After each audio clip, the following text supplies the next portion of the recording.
time, just to remind everybody to silence or shut off your devices. And just a few rules, when people are speaking, there's no shouting out, clapping, or anything like that. Let everybody be heard, because this is a time that our staff and the developer gathers information to bring back a report for council, so we just want to make sure everybody's heard. At this time, if we're going to adopt the agenda, I'm going to move 4.2 ahead of 4.1, which is the public meeting report for proposed official plan and zoning bylaw amendment for short-term rentals. So I'll do that one first. If I could have Councilors Ackerman and Bruno move the agenda as changed. Any questions? All in favor? That's carried. Disclosures of interest, Councilor Wagner. Thank you, Mr. Mayor.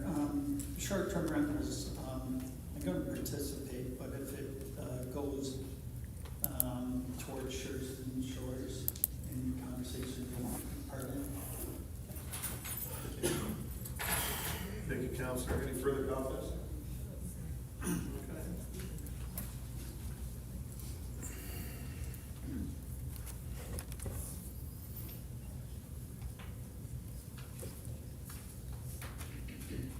Can we turn the volume up, please?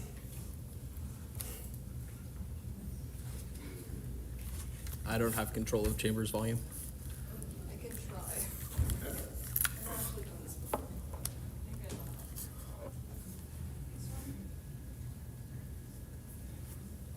Someone test it out? Yeah, test it out. There you go. Is that louder or quieter? That is louder. Better? Ish? Is that better-ish for everybody? Okay.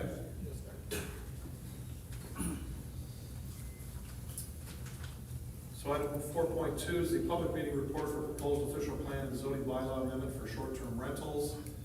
The recommendations in office of the Chief Administrative Officer, Planning Division Report 2024-125 be received for information only. I'll come back for movers of that once we've had the presentation. And now at this time, I'll turn it over to Mr. Schultz. Thank you, Mayor Steele, and good evening, council, members of the public, and anyone tuning in online. The purpose of this meeting is pursuant to sections 22 and 34 of the Planning Act, and to consider an application initiated by the city of Port Colborne for all lands within the city of Port Colborne. The application for official plan amendment has been proposed to implement policies and regulations regarding short-term rental accommodations in the city's official plan and zoning bylaw. Notice of the public meeting was administered in accordance with sections 22 and 34 of the Planning Act as amended in Ontario Regulations 543/06 and 545/06. The notice of public meeting was circulated internally and to the required agencies on May 10th, 2024. The notice was also placed in the Welland Tribune newspaper and shared on the city's social media pages by May 15th, 2024. Meeting details have been provided along with the council agenda on the city's website and other current applications. As of the date of this meeting, staff has received one comment by a member of the public, Judith Broniak, and both the MTO and Enbridge have indicated that they have no concerns regarding the proposed amendments. The procedure to be followed this evening will be to discuss the proposed amendments with the city's consultant, Jamie Robinson of WeeStreem Planning, receive questions of clarification from council, open the meeting to the public for comments, and announce the requirements under the Planning Act for written notice of adoption and passage of the proposed official plan and zoning bylaw amendments. At this time, I'd like to pass the floor to Jamie Robinson of WeeStreem Planning. Welcome. Yep, just press the red button on the, right there. Yeah, there you go. Perfect. Thank you, Mayor Schultz and members of council. Sorry, Steve. That was a joke to see if everybody's paying attention. Now that everybody's paying attention, I can get a presentation. So thanks everybody for, I'm sure you're all here this evening to listen to this presentation about short-term rentals. But, so what I intend to do, I got about a 10-minute presentation just to give a bit of background about where we've been. Can I get you just to shift This way? Yeah, thank you. There, am I good? Yep, thanks. Where we've been with respect to short-term rentals and where, what happens next, what happens tonight and then what happens next. So that's sort of the intent of the presentation. As mentioned, my name is Jamie Robinson. I'm a partner with MHBC Planning and a professional planner. and as routine by the municipality to undertake a special study related to short-term rentals. So first off, what are short-term rentals? Basically, short-term rentals are someone that rents their property for less than 30 days or less than a month, so to speak. There's a Residential Tenancies Act in the province that covers rentals or rentals of dwelling units that are for in excess of those time periods. So in terms of the history of short-term rentals, cottages have been rented since kind of the beginning of time or since there were seasonal properties to begin with. It's only recently that the rental of cottage properties or seasonal properties and even the rental of dwelling units has become more of an issue. And it's become more of an issue mainly as a result of the ease of access and really from the sharing economy and the ability to market your properties and market those situations. And what's resulted from short-term rentals and that ease of the ability to market short-term opportunities is potential, and in some cases, concerns related to compatibility and land use concerns. Most of those concerns typically result from increased intensity of use of property and increased frequency of rentals. So historically, folks rented their seasonal properties for a week in the summertime or a couple of weeks in the summer, or sometimes even a month, to help pay for taxes and those sorts of things. And it was typically never an issue, or historically rarely an issue, because those time periods were often longer and there wasn't that consistent frequency and turnover. What we've seen with respect to short-term rentals throughout the province in recent times is that intensity has been ratcheted up because there's constant turnover in some of these situations. In some cases, they're purpose-built. So with that, the municipality would look at how should we regulate these things, should we regulate them, and what are our options to do that. So that was the task that I was tasked with undertaking. So in terms of the current status, we prepared a background report for options, and that went to council on April 9th. And the direction from that meeting was to prepare a draft zoning bylaw amendment, draft official plan amendment, to proceed with this to a statutory public meeting, which is tonight. So the purpose of tonight's meeting is to receive feedback from the public or comments related to the draft zoning bylaw amendment and draft official plan amendment. And if there's comments that come about after tonight's meeting, certainly folks are more than welcome to provide comments directly to staff that can be incorporated into the record. If you do make a presentation tonight, I'd also encourage you to provide your comments in writing. Just make sure we've got those comments accurately reflected in the minutes. Following tonight's meeting, we'll take the information that's provided and any comments that come in. We'll, if there's additional research that's necessary to be completed, we'll undertake that task. And we will also we'll prepare then a recommendation report for council on an official plan amendment for consideration and a zoning bylaw amendment for consideration. And then council will consider those documents for adoption and enactment. Also, what will likely occur at that point in time is a consideration of a licensing bylaw. That's the third tool in the short-term rental toolbox, and I'll explain a little bit more about that. But this is a statutory public meeting specifically dealing with the official plan amendment, which is a policy document. Provide some details on that in a moment, and the zoning bylaw, which is the regulatory document. There's no requirement for statutory public meeting for licensing. That's why it's not a specific topic of tonight's meeting. So the next 3 slides are just 3 slides that are really for council's purpose. These are some things that you asked us to review and provide some consideration of at the April 9th meeting. So staff were asked to consider whether or not it was appropriate to allow for short-term rentals in accessory buildings. So if you have a detached accessory building, detached garage, for example, on your property, would it be appropriate to allow the rent with a living space in it? Would it be appropriate to allow for short-term rental in those buildings? If you had a sleeping cabin, for example, would it be appropriate to rent those out on a short-term basis? Our recommendation following a review and some consideration of land use planning impacts is that you don't make it as of right, so you don't permit those in the zoning bylaw, and a couple of reasons for that. Specifically, accessory buildings have different setback requirements from lot lines, from rear lot lines, from side lot lines than principal buildings do. So what you're doing is providing residential occupancy or human habitation in closer proximity to neighboring lot lines than what otherwise would exist in a principal building, which principal building would be the dwelling unit on the property. And what comes along with that is the potential for increased nuisances such as noise, such as safety, and it also could result in a bit more of a changing character of the community. And we're not suggesting that these provisions be put in the official plan, but that it be outlined in the zoning bylaws, so that if somebody wanted to establish a short-term rental within an accessory building, they would have to apply for a zoning bylaw amendment, and there'd be a public meeting such as this where neighbors could provide their support or opposition to the proposal. So again, our recommendation stemming out of that piece is that STRs not be permitted in accessory buildings through the proposed zoning bylaw amendment. In terms of STRs in accessory dwelling units, so something that the province has supported is the establishment of accessory dwelling units or second dwelling units or additional dwelling units in the province. It's kind of undergone a different name change over the last 5 years. So our recommendation is that the bylaw could consider allowing for an additional dwelling unit on the property to be rented out on a short-term basis, but that it be limited to one, so that if you have an additional dwelling unit in your main house or basement apartment, for example, you could rent that out potentially as a second, as a short-term rental, or if you had it in a detached garage, for example, in a loft in a detached garage, you could rent that out.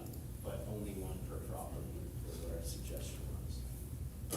Council also asked us to look at non-conforming dwellings. You have a number of situations in the, or a few situations in the municipality where you've got existing residential dwellings that are in a commercially designated area or commercially zoned area. So those areas are effectively pre-zoned for commercial uses. Our suggestion is that you do not allow you do not allow short-term rentals in those areas as of right. The reason for that is that those situations are supposed to, because they're non-conforming, they're supposed to convert to a conforming land use over time. It'll be converted to that, in that example I gave, to a commercial situation over time. Whereas if you allow for as of right short-term rentals in those areas, it has the propensity to it does establish a new use, and then it has a propensity to increase the intensity of use of that property in a manner that's not consistent with what the zoning and what the official plan intend over the long term for that property. So effectively, in layman's terms, it makes it harder to make that use non-conforming because it's more established and more ingrained in that. So now this slide deals with the draft official plan amendment, just highlights some of the key aspects of it. The next slide deals with the draft zoning amendment. Both those documents, the draft official plan amendment, draft zoning bylaw amendment, are available on the municipality's website for review, for those of you that might like to review it following. In terms of the draft official plan amendment, it's really, I characterize it as an enabling policy framework, or an enabling draft and official plan amendment. There's not a lot of detail and specifics to it, but what it does is set the stage for what gets included in the bylaw and what can get included in the licensing bylaw. So it's really an enabling piece. So what it does, it establishes a definition for what short-term rental accommodation is. It establishes that short-term rentals are permitted in all zones that permit a dwelling unit, so all of the residential zones within a municipality. It directs the zoning bylaw to establish regulations to ensure the planned function of residential areas is maintained. And what that means, it goes back to what I first talked about in the presentation, is that what we've seen in some areas where you have a proliferation of short-term rentals is an erosion of the neighborhood character or residential fabric of those areas. So by establishing zoning restrictions and licensing restrictions, it ensures that the historic planned function of those areas is maintained. And also, and that, what relates to that is the character of those areas too, ensures that residential character is maintained. That speaks a little bit to what I also spoke earlier about not allowing these sorts of uses in accessory buildings. And then, big picture, it also establishes regulations to minimize negative impacts. That's what planning is about, is ensuring compatibility with land uses and limiting nuisances and negative impacts on neighboring property. So that's what DOT does, it really sets the stage. So what you'll see on the next slide related to zoning is some of the details on how the zoning actually implements what that policy direction includes. So first off, it establishes zoning categories where STRs would be permitted, which would be in residential zones that permit dwelling units. Secondly, it would permit them in accessory dwelling units. Thirdly, it limits the number of STRs to 1 per lot, so you can't have 2 or 3 per lot. If you have a main dwelling unit and accessory units, you can't rent everything out at one point in time. It's 1 per property. It establishes a minimum parking requirement of 1 space per bedroom, and then prohibits STRs in accessory buildings and structures. So that's what the zoning bylaw would do. In terms of the licensing bylaw, I'll just say a few comments on that because I think it's germane to the discussion. What the licensing bylaw would do, and this isn't part of the meeting tonight, but it's likely to include things like a restriction on the number of nights per year that someone could rent their property out for. It could include something like a limitation on 1 rental per 6-day period, so you don't have night after night of different people being in there, and then it becomes more like a bed and breakfast or a tourist accommodation use. And it could include some it'll include some requirements of a fine structure, could include limitations that if you break the rules, here's the penalties, if you don't get a renewed license, those sorts of things. The reason that licensing, what it needs to also do is balance and provide some opportunity for those folks that only rent their property maybe once a year, to provide assistance with taxes and those sorts of things. It needs to balance those interests versus the people that are looking to do it more long-term. But that's some of the background. Mr. Mayor, if there's any questions that result from yourself or members of the public, I'd be happy to try to answer those, but really we're looking at specific comments tonight, and we take those comments back with staff, review them, and again, prepare that recommendation for the council. Great, thank you, Mr. Ross. I'm gonna go to council. I'll start on my left. Questions, Councilor Bodnar? Thank you, Mr. Mayor. Well, it's taken us a long time to get here, but we're here, which is good. So if someone wanted to have a short-term rental in an accessory dwelling, and they had to apply for a zoning bylaw amendment, what's the cost on that for someone to apply? I mean, I know that it's probably more dated, but. I'll defer to you, Mr. Mayor, I'll defer that to staff. in terms of- Through you, Mr. Mayor, I don't have the exact figure in my head, but it's in the ballpark of $4,600. $4,600. Okay. All set? Yep. Okay. Any further questions from those on this side? I'll go to Councilor Applicant. I don't know if this is for you or not, but, when we're looking at this, and I don't know if it's part of the licensing or if it's part of the zoning bylaw or official plan, is there a way that we can, have a distinction between urban versus, rural? In terms of, like regulations for short-term rentals? My thought process is in rural, you have septic beds, and so you want to ensure that, based on the number of occupancies and the rental, that the septic bed is, or the holding, container, is adequate enough to do that. So I'm just wondering if there's a way that we can have that distinction. Mayor, to the counselor, as part of the licensing program, typically what's required is demonstration that adequate sewage system's appropriate, that you've got insurance, for example, that there's been a fire inspection by the fire prevention officer, that they meet all building code requirements. Those sorts of checks and balances are part of the licensing process. So before a license gets issued, those sorts of things have to be confirmed.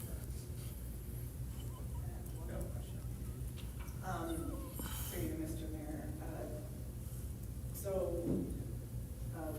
Ron and I are aware of one location in Ward 4 where, and we've talked to staff about this as well, there's one location where the owner of the property has the home and an accessory dwelling that are both listed as rental, but there is no occupancy by the owner in that home. So would this regulate the limitation on that property specifically? Through Mayor to the counselor, in terms of the bylaw would allow short-term accommodation as part in a dwelling unit or in an accessory unit, not both. But as far as how often it could be rented, how it's being used, that would all fall under the licensing bylaw piece. But it does not have to be someone's permanent place of residence. For example, there's lots of folks that have second dwelling unit and cottage properties, for example, or seasonal properties that are able to rent those out. But the land use, I'm going at this a bit of a roundabout way, but the land use planning impacts associated with short-term rentals are historically the intensity of use and the constant turnover. And I'd suggest that the licensing bylaw and how it's drafted will deal with those issues.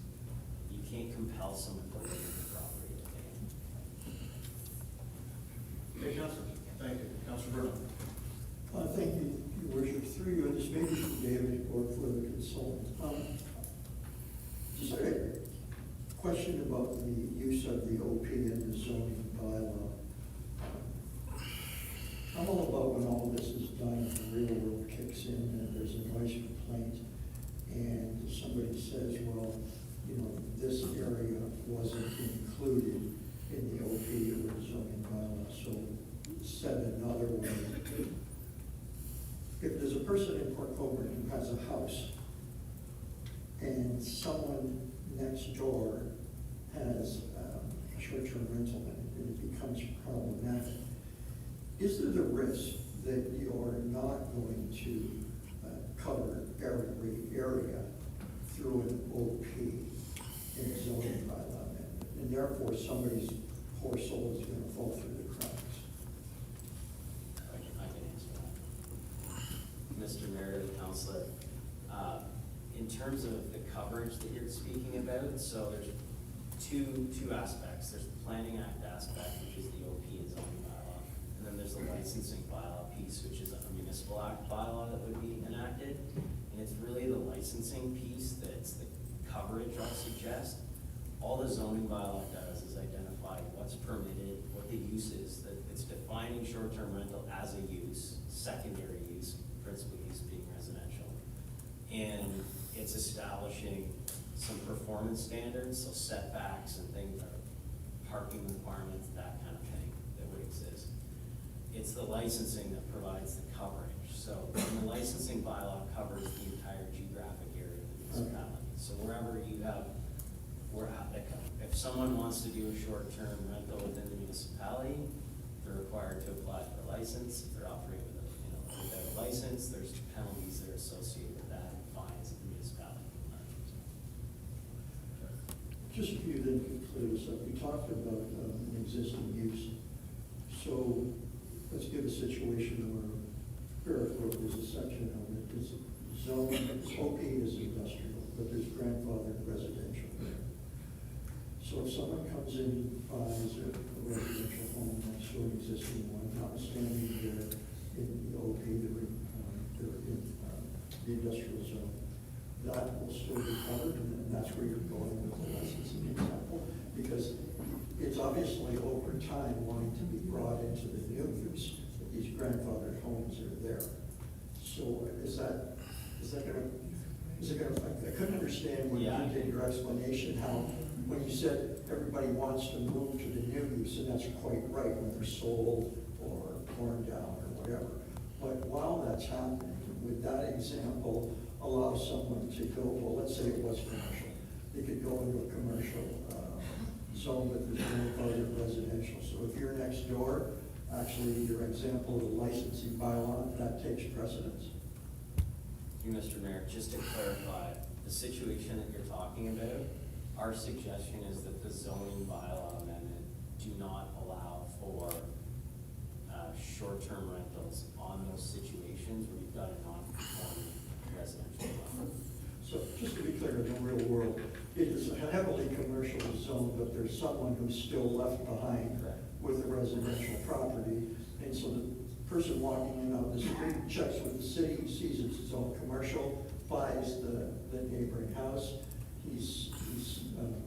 The neighbor is still safe, in other words, to use that terminology.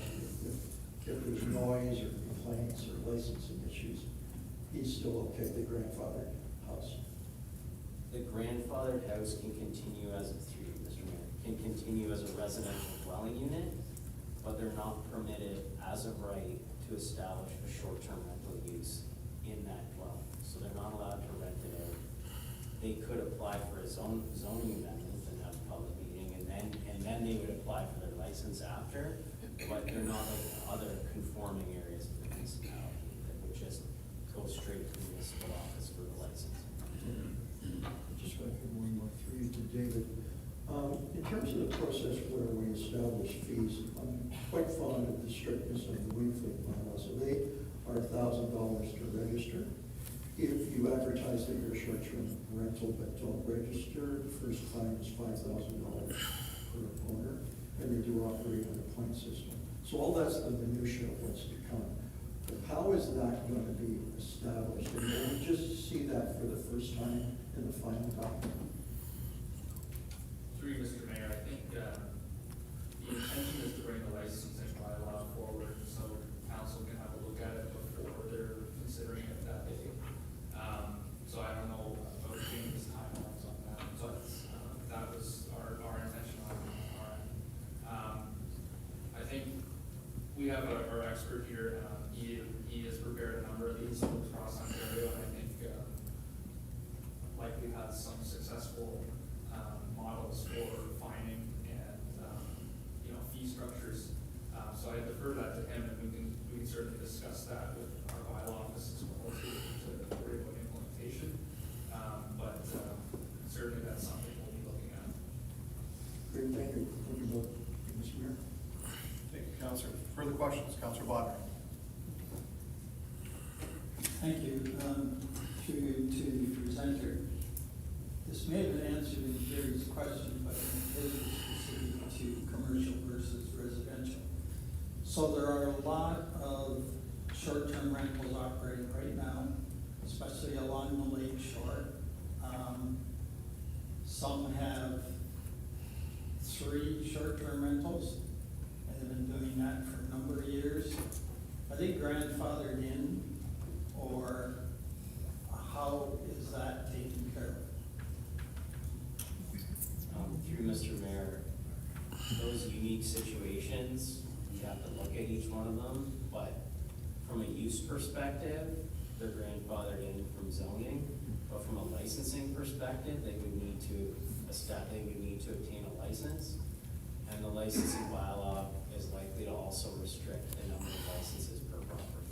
So they may not be able to operate the same number that they have historically. Okay. Okay. Any further questions, Counselors? Anything to add before I go to the public? Yes, one thing. Yep. Before opening the meeting to the public, I'd like to read the following.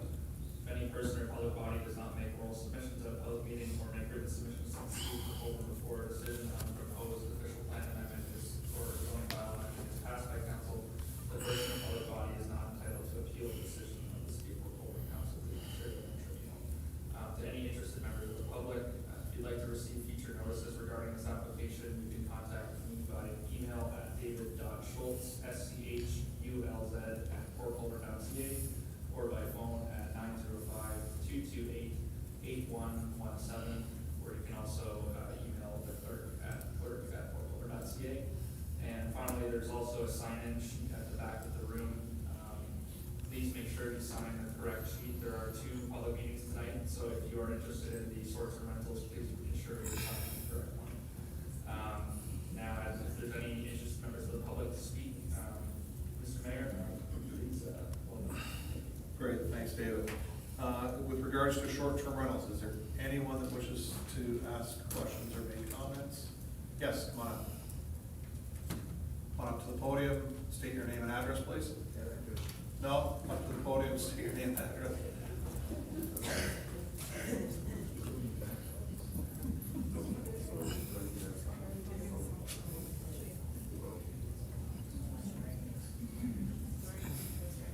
Gonna lose your phone.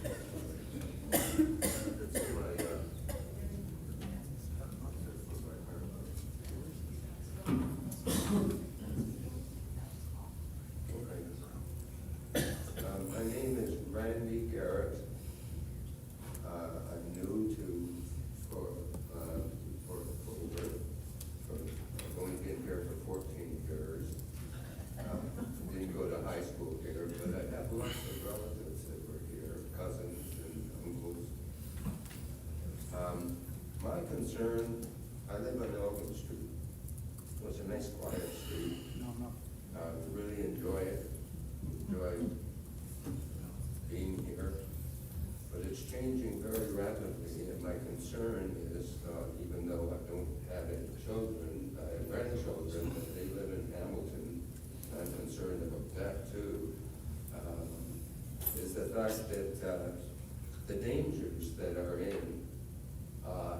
on Elm Street. So are you speaking on the short-term rentals? Yes, and that's, well, I want to get it clear.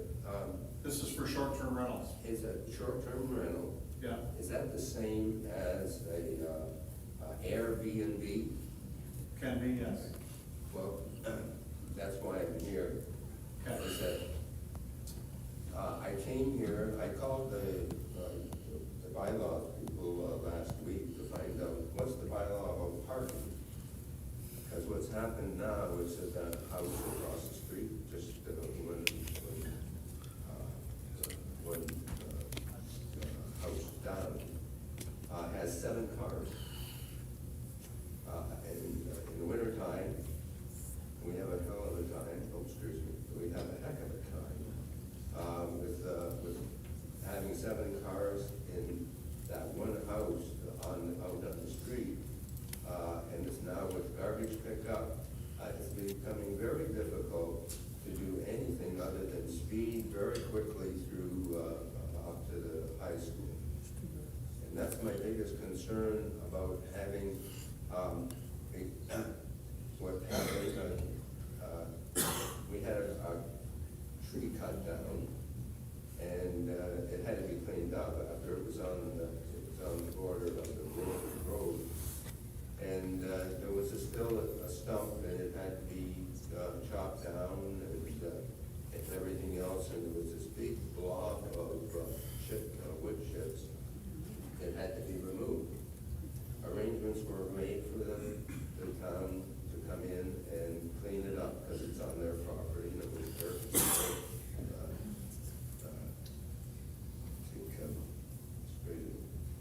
I'm approaching, I'm in my 80th year almost, and I have short memories on certain things.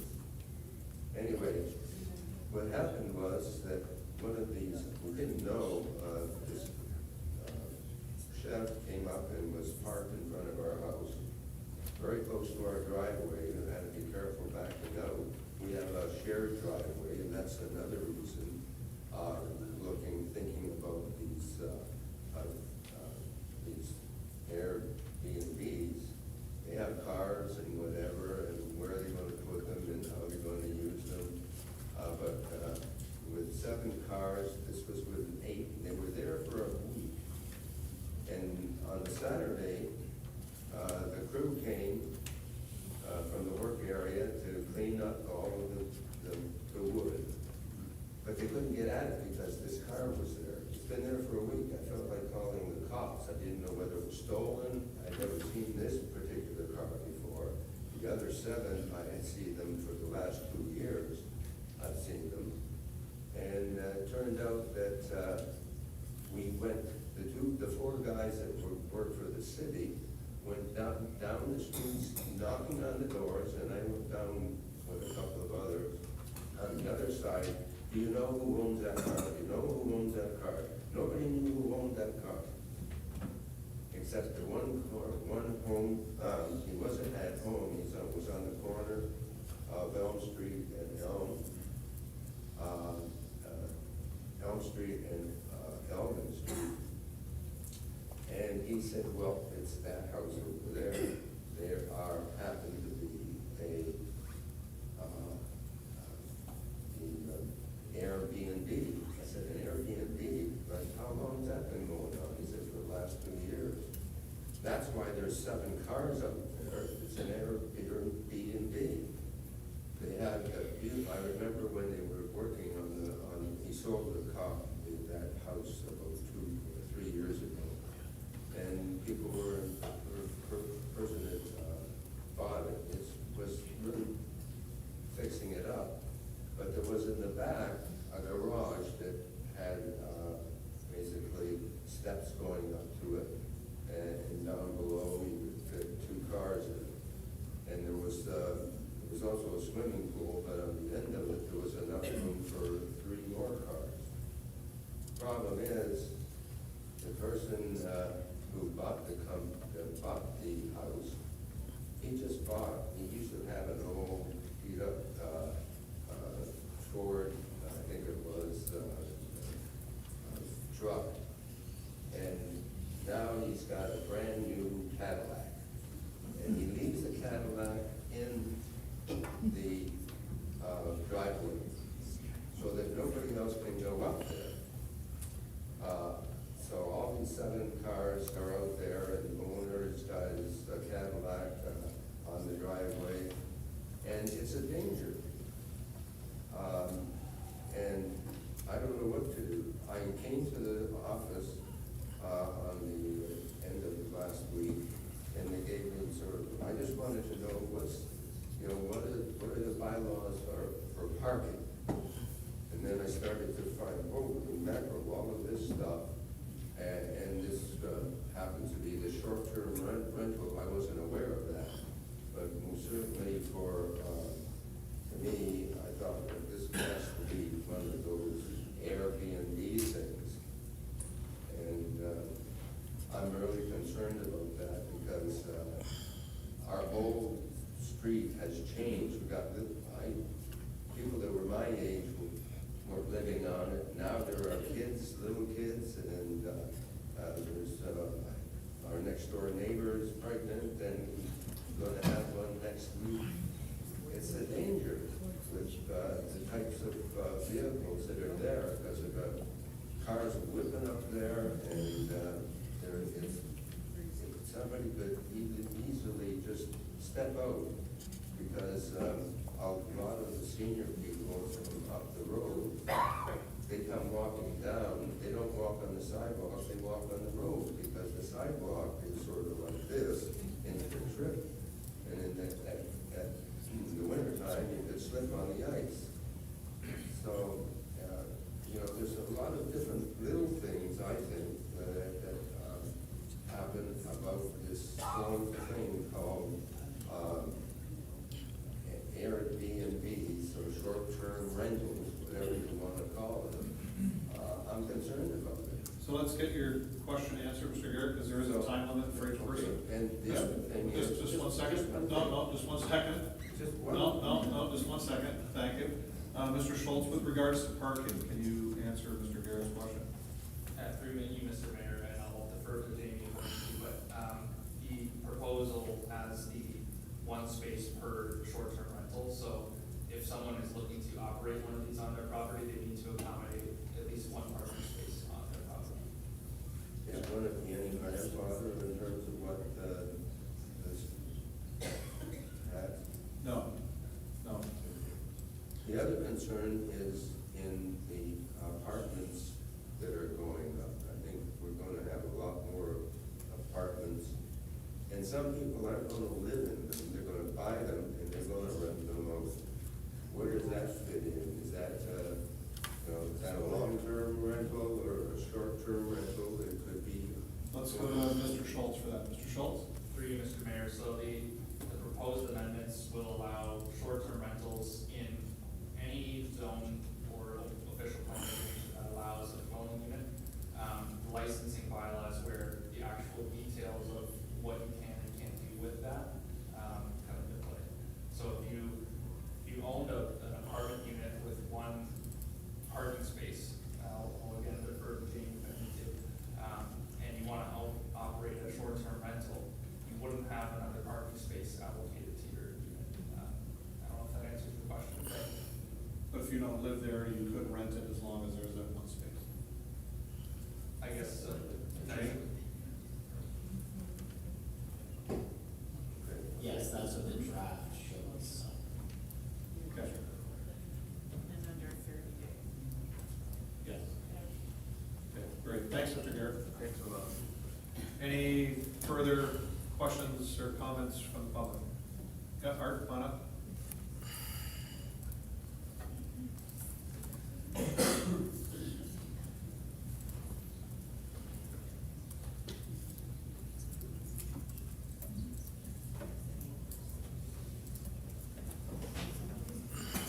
Perfect. Name and address. There we go.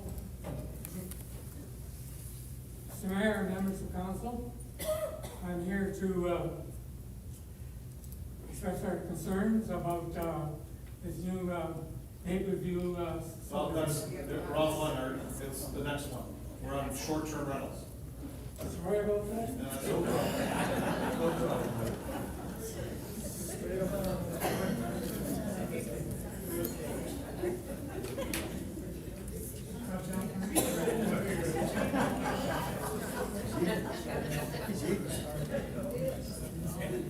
So Art already spoke, he doesn't get to speak again.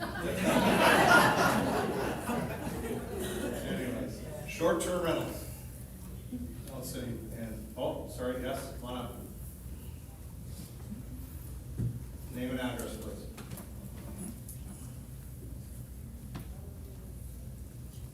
Harold Domenicucci, Wildwood Road in Sherkston. I think a lot of my questions were answered. Thank you, Ronnie, with your question. But I just want to be clear. A lot of the changes for the official plan and the zoning are in the Planning Act. But the licensing is the municipal act. Is that right? Does one come before the other so that people who are currently operating a short-term rental as a not permitted use doesn't get to just be exempt from the future licensing? Am I right about that? Mr. Robinson? Here, Mr. Mayor, the licensing applies to everybody. Existing folks that are running an STR would have to apply for a licensing under the licensing. Great. I read a lot about this issue. I've been following it since 2020. One thing that I read that I kind of take exception to was Sherkston Shores Resort. This is a quote. Sherkston Shores Resort is a permitted commercial use and is not a residential area experiencing the introduction of a prohibited commercial use, as with short-term rentals in the rest of the city. Can you tell me who wrote that, where that came from, what that means? Because that doesn't sit well with me. Mr. Robinson, Short-term rentals inside of Sherkston and the short-term, or the trailer park, they're a permitted commercial use, the trailer park. What's happened over time, especially since COVID, is folks in there with their trailers are doing short-term rentals as a business. The one, in fact, owns 4 that I know of. They don't obviously live in all of them. And it's saying in your paperwork that they are not experiencing the same as the rest of the neighborhoods in the city of Colborne. We live in Sherkston. We live next door to the world's largest short-term rental, as far as I can see. And we are impacted by it, probably more so than the rest of the city. So I take quite exception to that statement. And I want to make sure that you have been inside Sherkston. Can somebody tell me if the consultants have been inside Sherkston?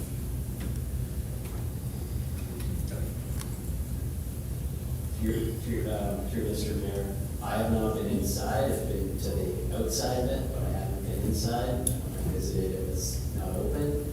But just in terms of Sherkston, it's got different zoning associated with it.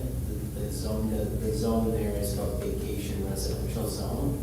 And the permitted uses permit things like tourist accommodation type uses. That's why it's a different situation from a zoning perspective. We think that short-term, seasonal-based rental is permitted as of right there currently, but it would still be subject to licensing. It's just a different situation than everywhere else. It's one large property, it's not individual properties either, so it needs different, it needs a different framework because it's a different ownership structure. It's a different ownership structure. There is Sun Corporation that owns the resort. I understand it's commercial. But what has happened that wasn't set out originally when they started putting up arenas for owners was for them to start running them like a business. It's changed the fabric of our neighborhood. That's my point. All right, and Carol, just 1 second. David, just to clarify the question, they'll still be subject to licensing, correct? That is correct, yes. great, I'm happy to hear that.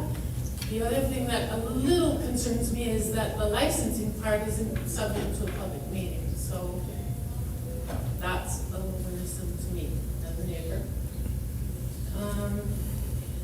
Just so you know. Oh, just 1 second. Yeah, through Mr. Mayor, just to clarify that point, there's no statutory requirement under the Planning Act or Municipal Act for licensing to be subject to a public meeting. It doesn't mean your municipality can't have one. However, as Mr. Schultz mentioned, a draft of the licensing bylaw would come before council before it's considered. So when that draft is placed on the council agenda, it'll also be it'll be added to the municipality's website.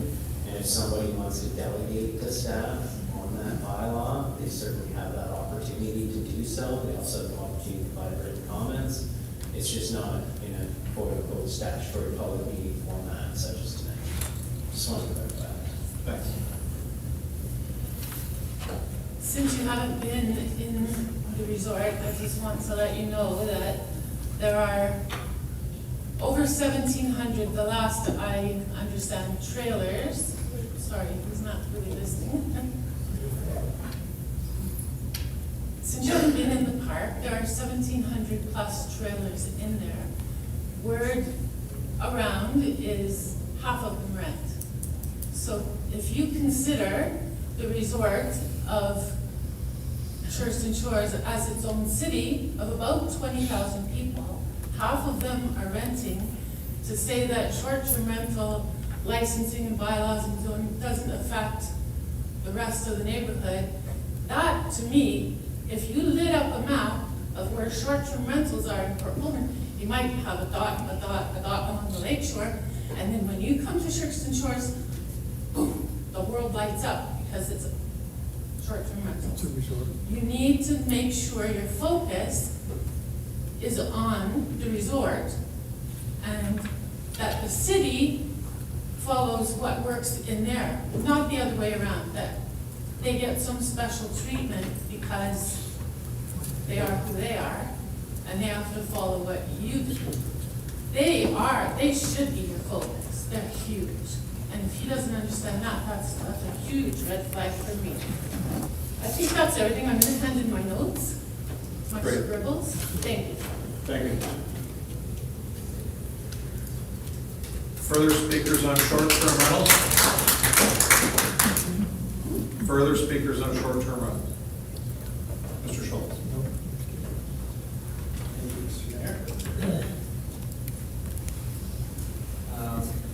you wish to be notified of the approval of the official plan and zoning bylaw amendments, you must make a written request to the clerk. Only those persons in public bodies that give the clerk a written request to the notice of adoption and passing of an official plan and zoning bylaw amendment will be given notice.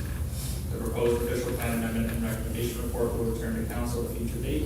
This concludes my portion of the public meeting. I'll now turn the meeting back to you, Mayor Steele, to close the meeting and receive the report. Thank you, Mr. Schultz. We have one last question. Yeah, go ahead. Through you, Mr. Mayor, to staff. In terms of Carol's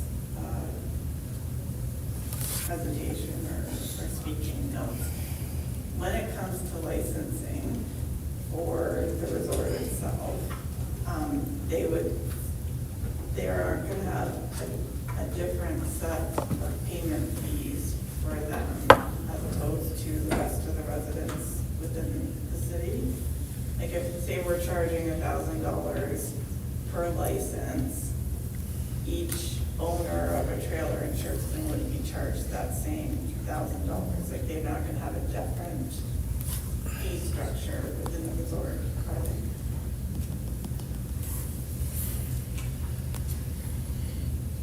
Mr. Mayor, I think the answer to that is there could be different fee structures for different areas in the municipality. We don't have a licensing bylaw prepared as of yet. If folks have suggestions on whether there should be or shouldn't be, we're happy to consider those, but that's, again, that's not specifically the subject of tonight's meeting, but certainly there could be different licensing fees for different areas or different types of STRs. Okay, and so then, just my last, there isn't gonna be a public meeting for licensing, it's gonna be part of a regular council agenda with your proposed report, staff report. That's correct. Through you, Mr. Mayor, it wouldn't be a formal public meeting, quote unquote. What we can do is any members of the public that have commented or provided comments or signed in at the back, we can make sure to notify ahead of that meeting so that they're able to.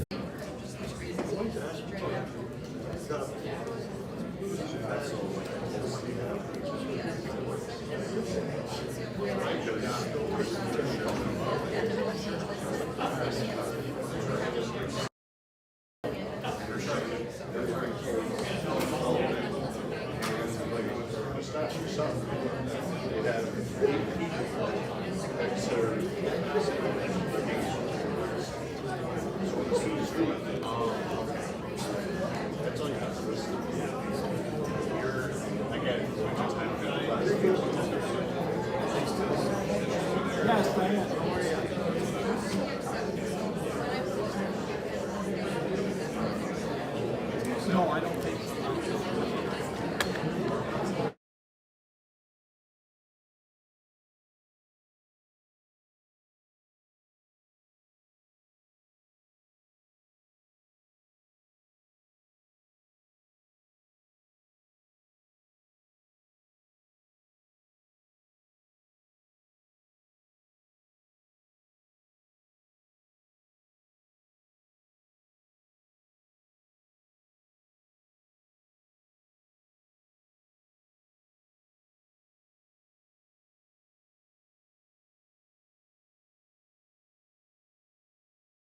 Item. Take your seats, please.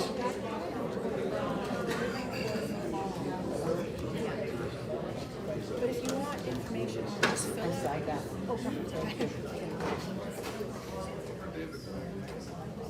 Thank you. We went on that door? So you know where he went?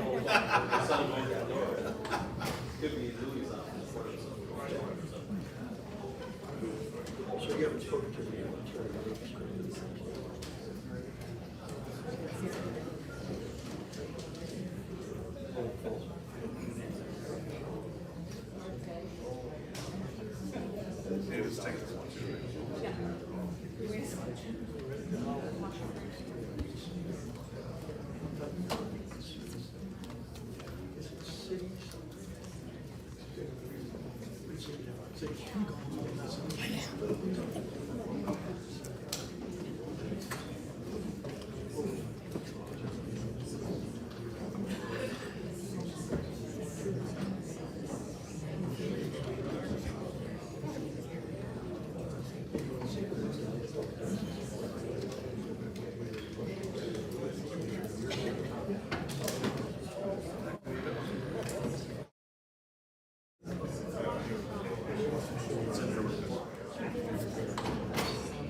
Next item is item 4.1.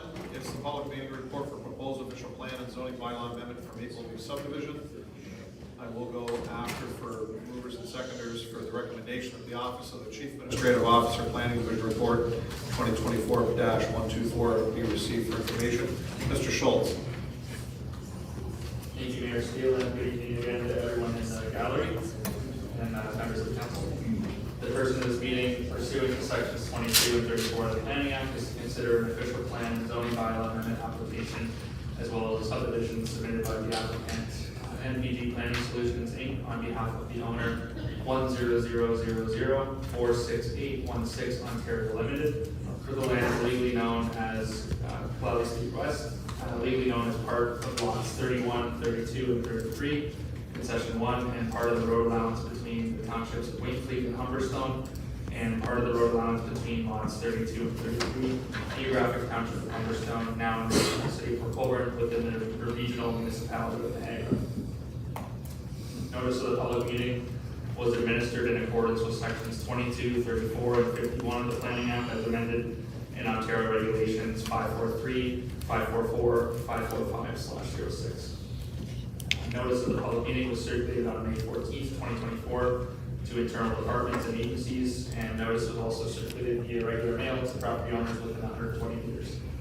Meeting details have been provided along with the council agenda on the city's website and under current applications. As of the date of this meeting, staff has received comments from the following commenting agencies and departments. From the District School Board of Niagara, no objections to the application. Request that sidewalks be constructed within a development to facilitate student travel to bus stops. Future students would attend either Steele Street Public School or Oakwood Public School and Port Colborne High School. From the Niagara Catholic District School Board, the proposed development is expected to have a significant impact on St. Patrick Catholic Elementary School.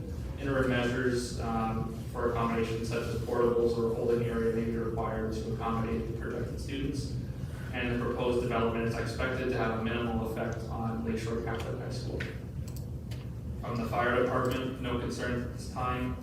From Enbridge, no objection to the proposed application. However, Enbridge reserves the right to amend or remove development conditions. From Canadian Niagara Power, no comments or concerns at this time. From the Niagara Peninsula Conservation Authority, they're not in a position to be able to support the application at this time, as a number of items for clarification are required.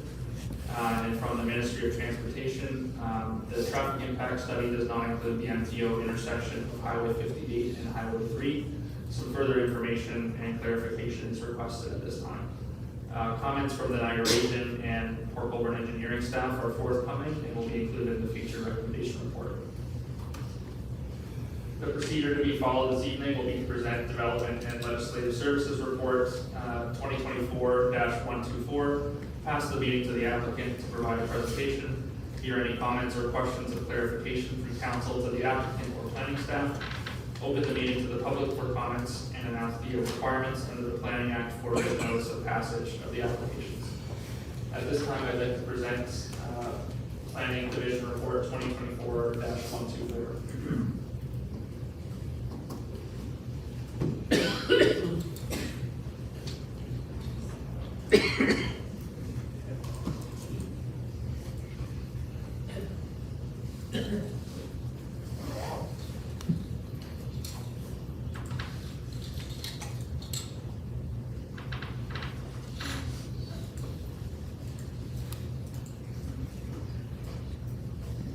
Thank you.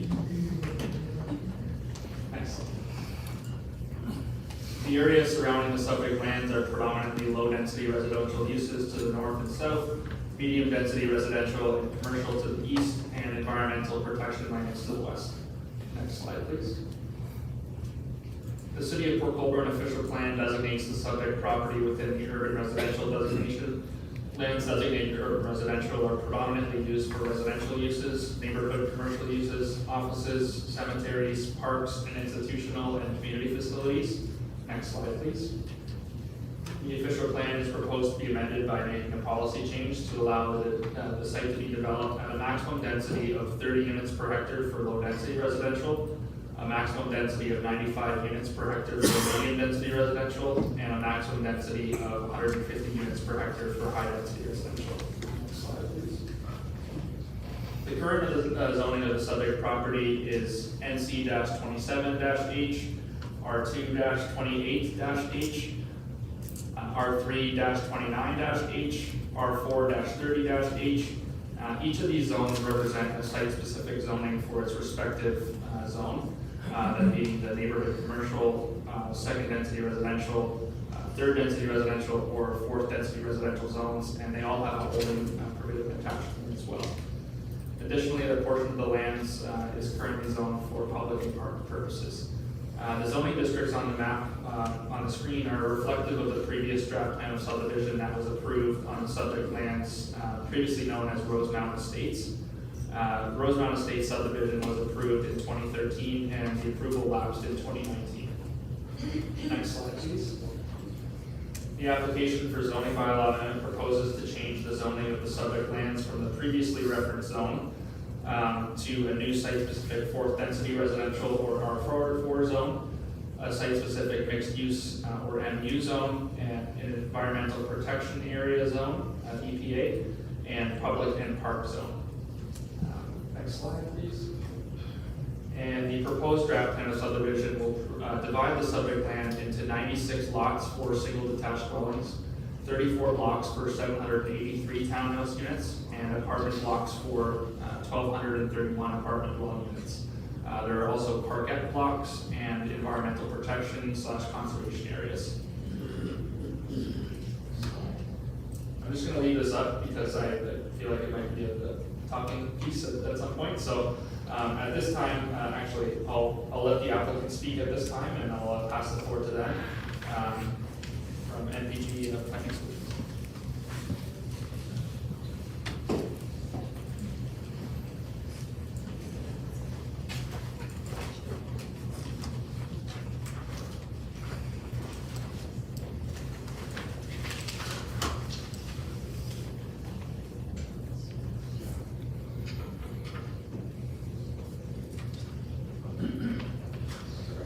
Thank you, David. Through you, Mr. Mayor.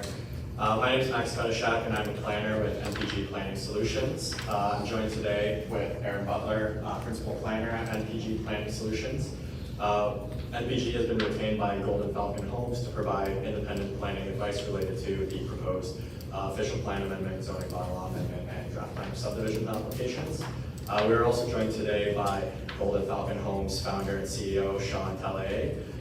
Golden Falcons has been developing communities across Ontario since 2006. Golden Falcon Homes has set a high standard for customer service and satisfaction, and is one of the few builders in Ontario with 0 claims after building over several hundred homes. We're also joined virtually by Tony Wang, Principal Engineer at King EPCM, and Reza Eslami, Principal at Icon Architects. I'm not sure if they've been let in to speak, if not, but yeah, okay, perfect. Yes, so the subject lands are located on the south side of Killallie Street West with approximately 740 meters of frontage along Killallie Street, immediately west of West Side Road. The subject lands are approximately 57 hectares in size and were formerly used as a concrete factory in the 1970s and prior. The subject lands feature a large quarry pond area located at the western portion of the property. These quarry ponds are designated as EPA. The subject lands are bound by the Port Colborne Harbor Railway to the south and abut single detached dwellings with frontage on Cement Road further to the west. The subject lands are designated as greenfield lands.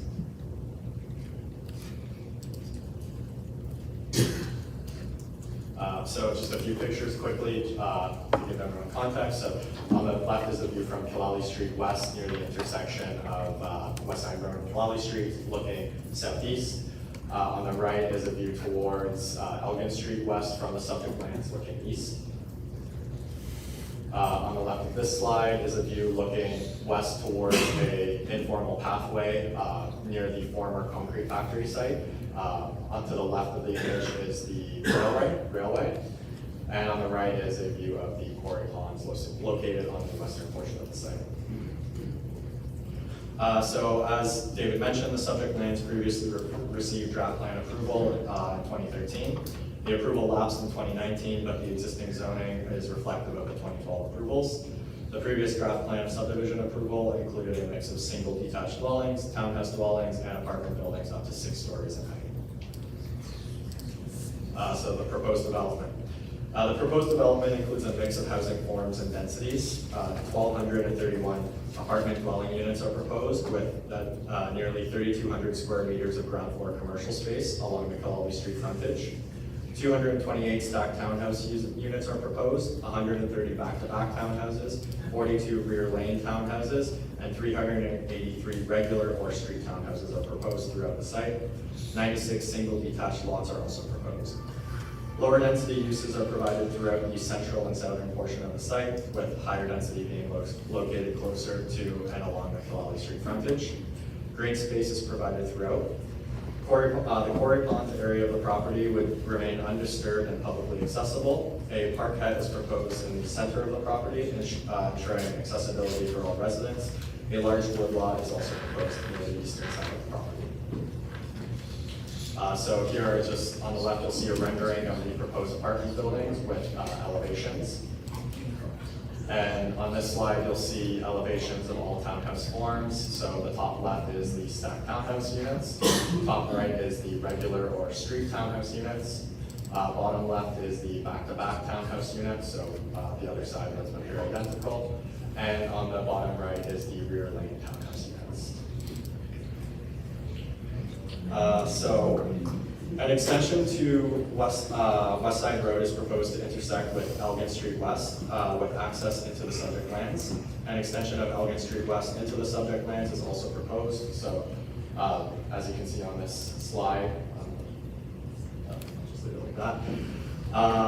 We have worked closely with city staff to create the proposed road network and integrate it with the surrounding neighborhood to improve connectivity within the city and the neighborhood. We have reviewed public comments in advance of the public meeting with concerns related to the West Side Road and Elgin Street extensions, and are willing to discuss with city staff alternatives related to these extensions following tonight's meeting. A central public road is proposed to align with the intersection of 3rd Avenue and Colborne Street West. There's also a potential for a future connection over the railway tracks to the south, aligning with Rosemount Avenue. A signal warrant analysis was conducted for the proposed development, which determined a signal would be required at the intersection of Colborne Street West and West Side Road. The analysis also determined that an intersection is not required. A signal is not required at the intersection at Elgin Street and Steel Street.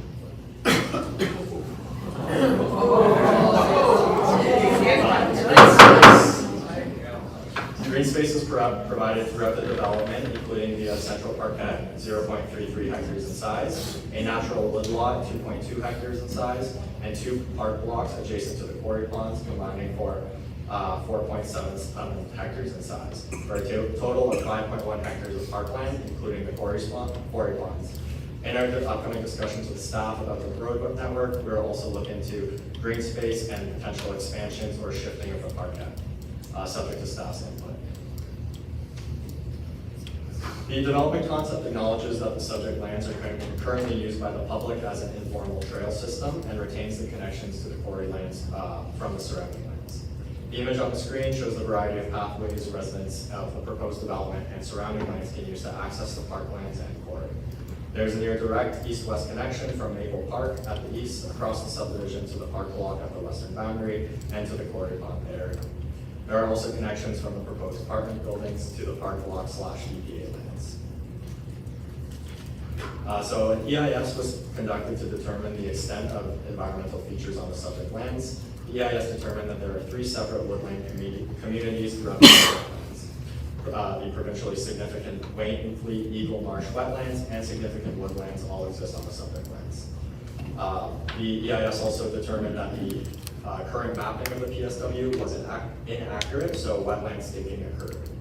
The development concept was prepared in conjunction with the findings of the EIS, and the natural heritage areas greatly exceed what was previously approved in the 2012 draft plan approval. Also, several mitigation measures are required as conditions of approval. This includes the preparation of a tree savings plan, linkage enhancement plan, and As mentioned, the subject lands were formerly used as a concrete factory, and as such, a phase 1 and 2 environmental site assessment were conducted for the property. The ESA determined that at the former factory site, the soil quality exceeded criteria for heavy metals and hydrocarbon concentrations. Therefore, to facilitate the proposed development, remediation is required.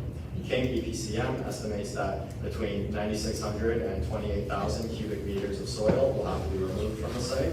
Submission of a record of site conditions will be required prior to any development on the subject lands. Approximately 50.8% of the total area of the property is intended to be dedicated to the city for public use.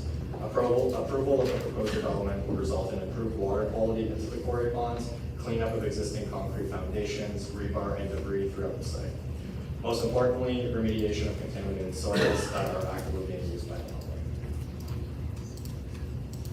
So as David mentioned, an official plan amendment is required to facilitate the proposed application to permit increases to density for the low, medium, and high density uses. The official plan amendment is to permit low density uses at 30 units per hectare where the existing is 20, medium density uses at 95 units per hectare where the existing is 70, and high density uses at 150 where the existing is 100. The low density uses comprise of the single detached dwellings. Townhouses reflect the medium density uses, with apartment and mixed use buildings representing the high density uses.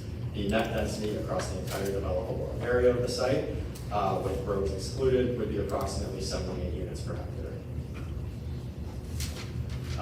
A zoning bylaw amendment application is also required to rezone the subject lands to a site-specific fourth density zone, a site-specific mixed-use zone, EPA zone, and public and park zone. The zoning relief requested in the columns on the right are tailored to the development plan previously shown with respect to frontages, side yards, rear yards, etc. In summary, we believe the application should be approved as consistent with the PPS and conforms to the growth plan, region's official plan, and city's official plan, facilitates compact residential development within the urban area, contributes to the diversification of housing options in the city, facilitates the remediation of contaminated land and brownfield redevelopment, and preserves natural and heritage resources. Thank you. Thank you. Mr. Schultz?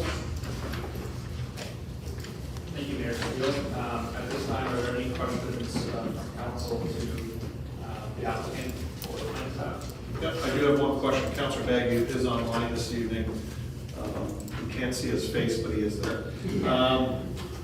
With regards to where the apartments are located, how many parking spots are there? Through you, Mr. Mayor, there is 1,547 parking spots associated with the apartment buildings, which equals out to approximately 1.2 parking spaces per unit. Okay. Councilors, I'll start my right this time. Questions? Councilor Bruno? Thank you for the presentation. One of the questions I've always asked people coming into Port Colborne is, what is their development experience? So you outlined both your architects, your planning consultants, and Golden Falcon Homes. Could you give us or provide for us, shortly thereafter this meeting, some examples of where and what Golden Falcon Homes has built in Ontario? We'd like to at least be able to provide ourselves with an opportunity to tour them or look at them, see the quality of what you put up, and would be a good first start for me. Yeah, thank you, Mr. Mayor. Golden Falcons developed across Ontario, so up towards Kingston. Speak out, please. I can't hear you. Is this That's on. up towards Kingston, Durham region, this side of Toronto in the GTA, and their website does include all of their completed projects or many of their completed projects. So I would probably point you to the website that shows those communities they've developed. And then certainly if you have any questions or need additional information, we can help you with that. I heard at the top of your presentation, I don't know if you've had this discussion with the chief planner or Mr. Schultz. Obviously, there's going to be a lot of questions about the underlying road allowance that would be West Side Road Extension and now we come to very close to the backyards of many of the current townhouses on Maple Avenue. So, how far has that gotten, and are you amenable to a land swap, or reconfiguration of the road network? Where are you on? Through you, Mr. Mayor, we've been reviewing the public comments that have been coming in since the end of last week and today and yesterday.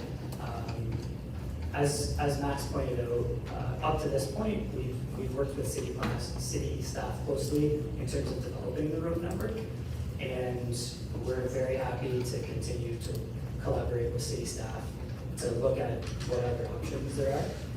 That hasn't occurred yet, but this is, public comments are now coming in to us the last few days. Speak up, please. We can't hear you. We can't hear you. You gotta speak louder. So I'll reiterate that. So everyone can we've worked closely with city staff on the road network so far, and we're hearing the comments that have come in through the public today, yesterday, over the weekend, and late last week. And we're happy to sit down with city staff to look at other options and try to resolve those comments, not just about the west side road extension, but also with that where it meets Elgin as well, and the Elgin extension. Councilor? One of the issues that may get a bit lost in this is the apartment buildings along Kalali Street West. So Kalali Street West is in your circulation area because there's residents here from 3rd Avenue and Westport Gardens. And certainly the number of entry and exits onto Kalali Street West will divide and split up that traffic, but could be a good thing. There's also a concern to the neighboring subdivision at 3rd Avenue in particular, because that provides, given the drawing that I see, potentially a 4 corners there that could be a direct cut through to the No Frills Mall and also to Main Street. And perhaps that's not for you, it may be for planners.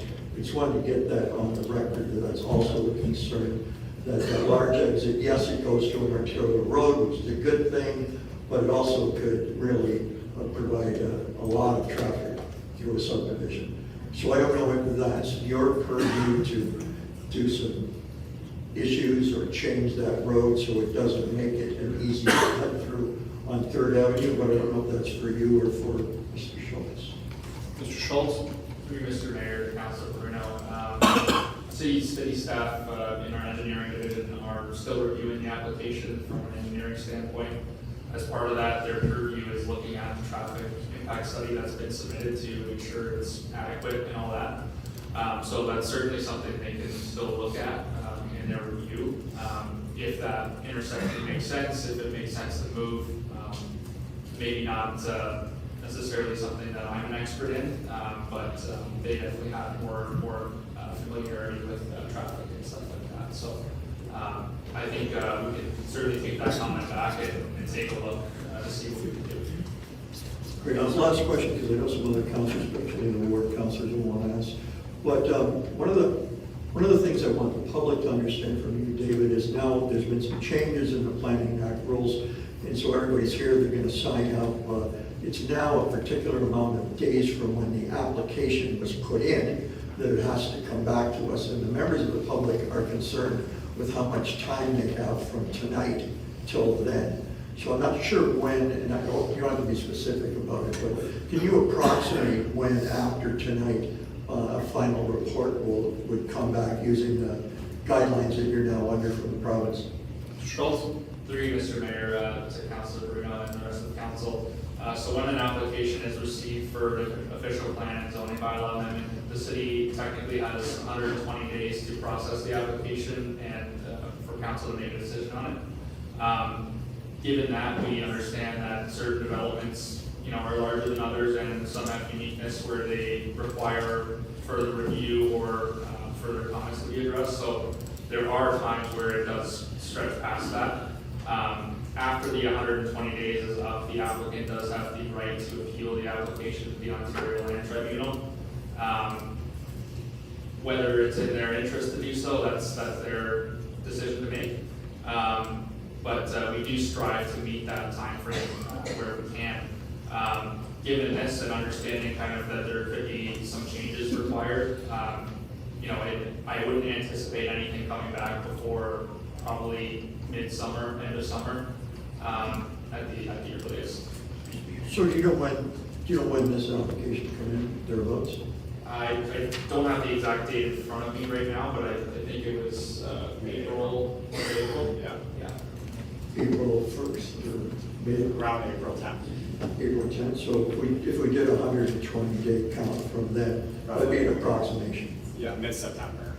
Very good. Different orders, not doing more. Okay, thank you. Counselor? Counselor Elliott? Thank you, Mayor, and I don't want to steal everybody's thunder, because I know where most of the concerns are, so we'll focus on that, which is obviously the Elgin Street connection and the southerly portion of West Side Road connection. So in this map, it doesn't look like the West Side Road connection goes to Elgin, but that's what you're proposing that it does. Through you, Mr. Mayor, yes, it does. There's a gray kind of line there, that's an internal, like a new road. The white lines are the existing streets. And there's a thin gray line that, in this plan, would connect West Side Road from Kalali Street West to Elgin. Okay, and Counselor, just to make sure everybody knows, there is an existing road allowance that runs from Clally West to Elgin Street right now. Correct. So there is a road allowance there. It's an official City of Colborne road. Yeah. But doesn't mean we have the allowance there. Correct, and that's why the proponent said he'll work with staff with regards to realigning the road network. I know Mr. Schultz has spoken to him earlier this afternoon with regards to that, and I'm sure David will speak to Public Works with regards to that also, along with the proponent, so they can bring those things back. But I want everybody in the public to know that there's a conversation going on around that road allowance and the connection to Elgin Street. One of the other big issues that came to the fore was the back-to-back townhouses that back onto Maple Street and the existing cities and towns that are in Portal Village. So it is the westerly street that's going north and it turns to the east off of Elgin Street. And I guess my biggest concern is it is basically the only stretch where there are pre-existing residential properties that will be somewhat negatively impacted by the development. The residences that are on Clarence Street that are to the south, there's buffers in between it, there's growth and whatnot trees, so they won't be as impacted as much. But you've got back-to-back townhouses that have a maximum height of 14 years. And it's basically unabated looking into the existing residences, their backyards and whatnot. And I'm just trying to understand why you would put that portion of the development against existing residential homes. And if there was any way that you could flip them and get something a little less tall, maybe a little less dense in that area, I know that's a major concern of a lot of people. Yeah, through you, Mr. Mayor, I think we would be looking at that when we're looking at the road configuration in that area and what the unit types are adjacent to the road wherever it lands. Things in that southeast corner of the subdivision would change slightly, and even the unit typology could change slightly with a road, looking at a different road configuration. Okay. And I guess another issue that you probably heard and read about is the corner of Elgin and Steel Street. Right now, in the mornings and in the afternoons, because of the high school and because of the daycare center that's there, it becomes a bottleneck of a corner. On past councils, we fought to get a senior sign flashing light to let people know that seniors are crossing the street, and it's a busy area to begin with. This development is going to exacerbate the situation. I guess people when they're driving have the same effect as water. they find the path of least resistance. If it becomes less resistant to go out Elgin Street, they'll go that way, which makes the intersection even worse. So that's a concern that I've heard from a lot of people as well. I'm not exactly sure what we can do with that intersection. It does appear from this map that you've got, I'll say the southeast section where the single-family homes, I'm gonna say down by Elgin Street, that little section there. Does the street at the southerly part of that end in a turnaround? So it's not connected on the southerly part to anything else? Right? There's just like a circle there? Through you, Mr. Mayor, you're talking about the circle that is going west? Yes. Yes, it ends in a circle there, and it ends in a circle there more to do with natural heritage issues, to keep a corridor connected there. And the woodlot to the south, and that's why it's designed that way, the circle. Okay. On another map that I had seen, another day, I thought that the bottom, the southerly road was completely connected. And I was worried about that because that allowed everybody in the southerly part to come along the bottom and then up and take out the street out. But this kind of eliminates the westerly section of that. So the only people that really have access to Elgin is that little section right there, which I'm happy to see that, because that eliminates a lot of the problems that I think just in the intersection on Steel Street. I guess the other thing is with the extension of West Side Road going straight in, West Side and Kalawi on good days is a take your chance corner. You can look left, look right, and by the time you go, somebody else is coming in. There's near misses and collisions. So it's a high traffic area.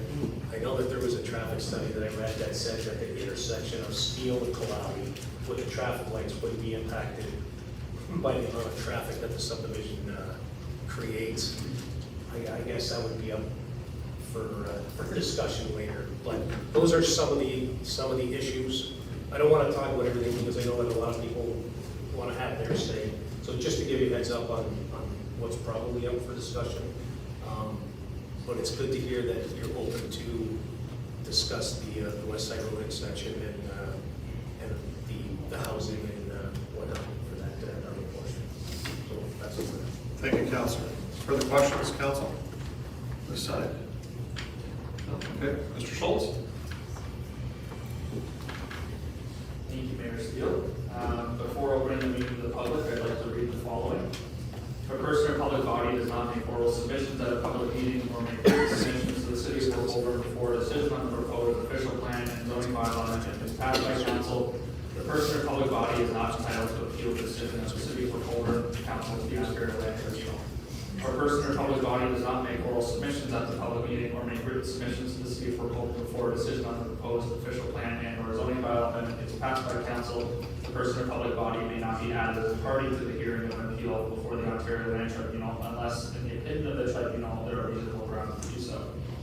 To any interested member of the public, if you'd like to receive future notices regarding these applications, you can contact myself by email at david.schultz, schulz@colborne.ca, or by phone 905-228-8117, or you can also contact the acting city clerk at clerk@colborne.ca.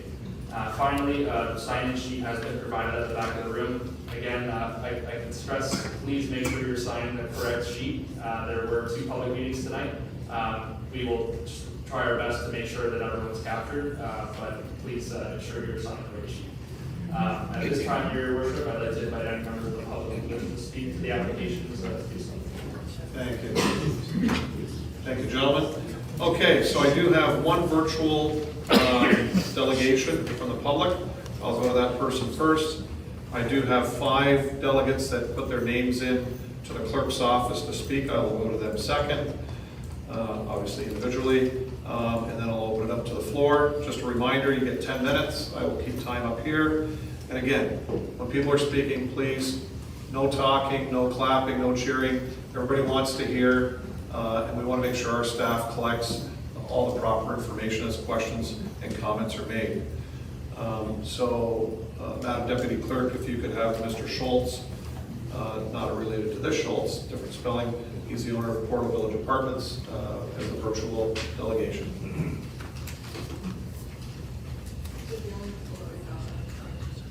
He did zoom in. Let's see Todd here. Okay, so he's not here, okay. All right. All right, so our first live delegation that's here is Jim Allen and Bill Teal. Again, gentlemen, just state your names and addresses.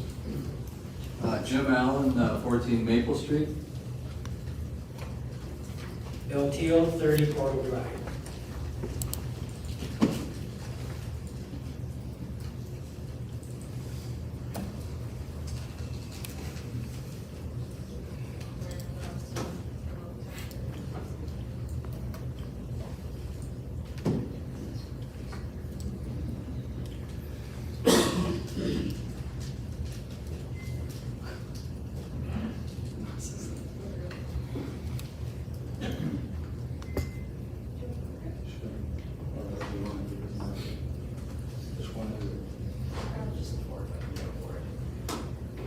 Thank you, Mayor, and thank you, Council, for this opportunity to speak. I'm here because I believe in development. Never said I didn't like development, but in my time in Port Colborne, it's been quite a while I've been here, I've seen lots of development. The thing I always say is, the value of the development is the city of Port Colborne better when it's finished? Is it the same, or is it worse? Sometimes the developments are great because we look around and we say, we now have this development inside the box. But the communities that surround this, are they better? Or are they worse? Or are they the same? So at this time, I'd like to show a few slides. It might be a bit of repetition because I heard some Max and people. I'm not against the development, as I said. It must fit into the community. It must look like it should have been there in the first place. I've seen developments where people do it and it sticks out. It looks like it was wedged in. Wasn't enough property, too much traffic. Is there a negative impact on the existing communities? Well, of course there is. More traffic, big trucks, construction, dust, noise. And I've always thought you should never connect to a local street. In my opinion, a local street is a street that you drive on to go on that street. That's what Portal is. You drive down the street to go into Portal. The road allowance should not be open behind Maple Street. I think people have talked about this, but I guess it's going to add traffic to Elgin Street. And again, it's going to make my, well, not just me, but my backyard will be my front yard. So anybody that's going to look at it, they're going to understand what's happened here. It's, if there's a connection from Mapleview Subdivision to Elgin Street, you'll already have a significant amount of traffic. So Elgin Street connection to Mapleview Subdivision, what are the options? Well, I have a few options over there.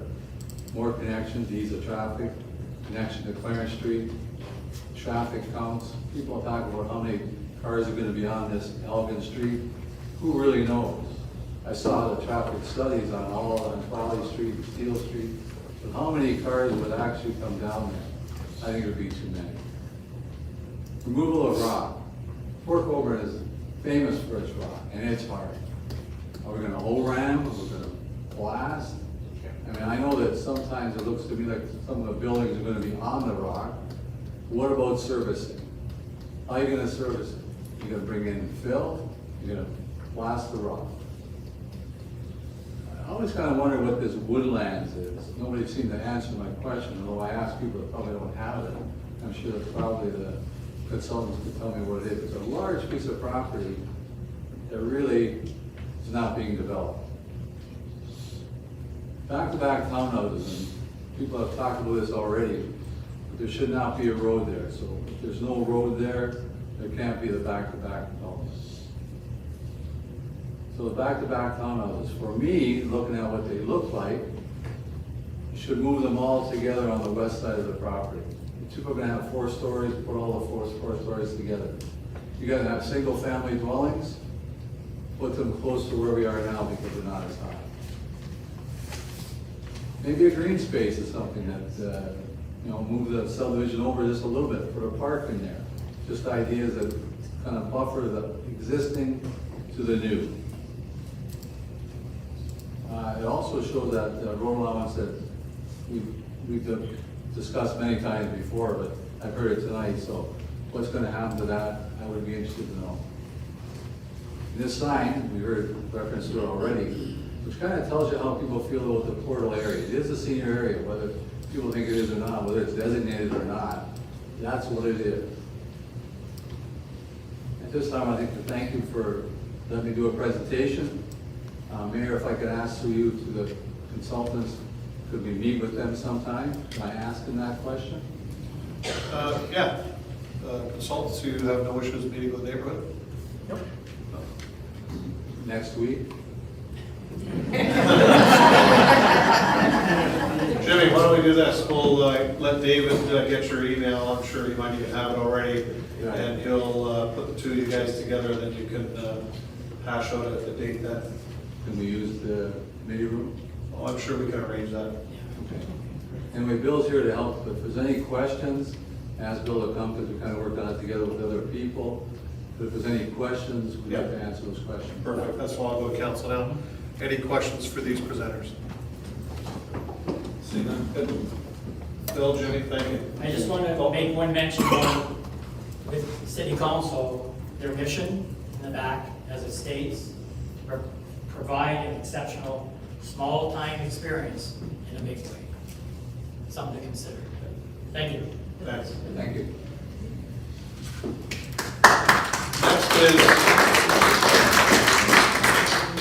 Next is Kathy Cable.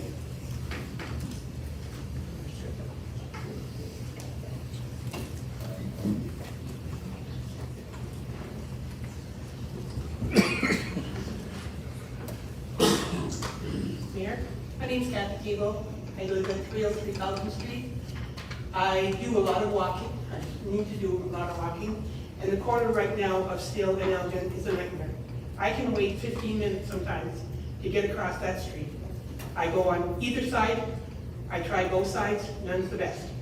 I do use a walker when I'm walking. So for me to have to wait that long, because nobody wants to wait for somebody walking across those streets. That's all I gotta say. You need to have a push button, something to stop the traffic, give us a chance to get across. Great, thank you. Council, any question on Ms. Cable? Thank you. Our next delegation is Kim Gatt.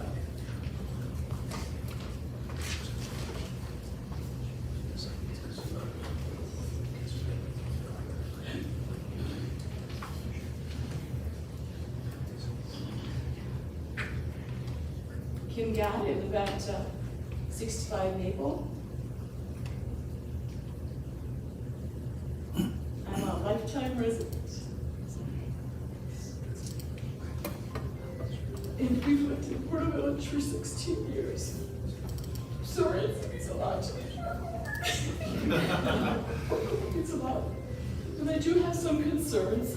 We've spoken about them tonight. Big one for me is the subdivision, the infrastructure regarding the roads. We experience busy traffic for our seniors that are trying to cross the roads, for us driving. The other addition, there's even more buses because McKay has a South Campus now, and it's located at Port High. So that's causing even more traffic. And not only the poor lady in the walker, but us driving, we're stuck there to get out onto Steele Street. So we really feel that needs to be addressed. I'm concerned about it both for the infrastructure of the roads during the construction period and after. And discouraging Elgin as a main throughway. For obvious reasons, we're a senior subdivision and we want to keep our seniors safe.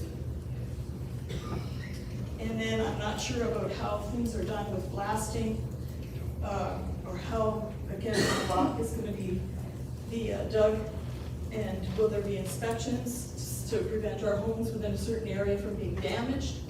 If that is a possibility, I don't know. but it's something to consider. That's Okay, my just, thoughts. stay there in case there's questions. Kim, there is no blasting anymore.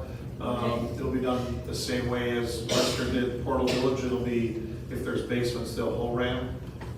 Same with the servicing, just like pretty much every subdivision in Port Colborne is built now, it's all rammed in. So it will go along the same lines as what was done there. Council, questions to the presenter? No? Great, I thanks. know you're looking at the streets, so we appreciate it. Thanks, Kim.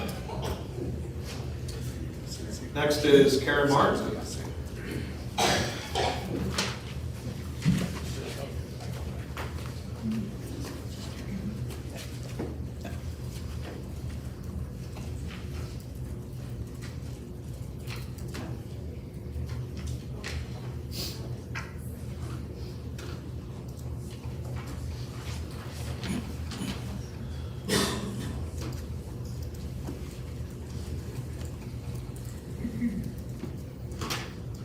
Mr. Mayor, councilors, thank you for letting us speak tonight. Next slide. Okay. Portal Village density. I know you probably all know, but maybe not everybody, but to give you the size of Portal Village, it's a unique senior citizens village. We have 2 high-rise apartment buildings, 6 floors each, total of 101 units. Apartment building, 2 floors, 29 units. Portal Village Senior Home, 152 suites, 85 staff, minimum of 40 staff per shift. You have to think about cars, if not just people. We have Portal Village Bible Chapel. We have 64 townhouses, which someone told me I was short on that, there might be more. We have a park, and we have a busy doctor's office with vehicles coming and going. So this is already a very dense area exiting all on one street, which is Albert Street West. Okay. Next slide. Okay. Objections to the development. Number 1, the road being located from Clowley Street, which is West Side Road Extension, to Alvin Street, known as Block 12, Register Plan 51M, you got the area. Property being built as a side entrance exit to this development on city property, resulting in increased traffic flow onto Alvin Street. Again, you're connecting to basically West Side Road is, to everybody that lives here, a highway. It's just the extension of Highway 58.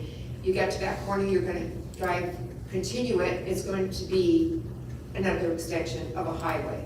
People are gonna continue straight through. Right now, you have people cutting through the mall on the corner of Steel Street, so they don't have to stop for the stoplight. So you know you're gonna come straight through. And I thank you, developers, for talking with us about this street. I really appreciate that, because it would result in excessive traffic. Number 2,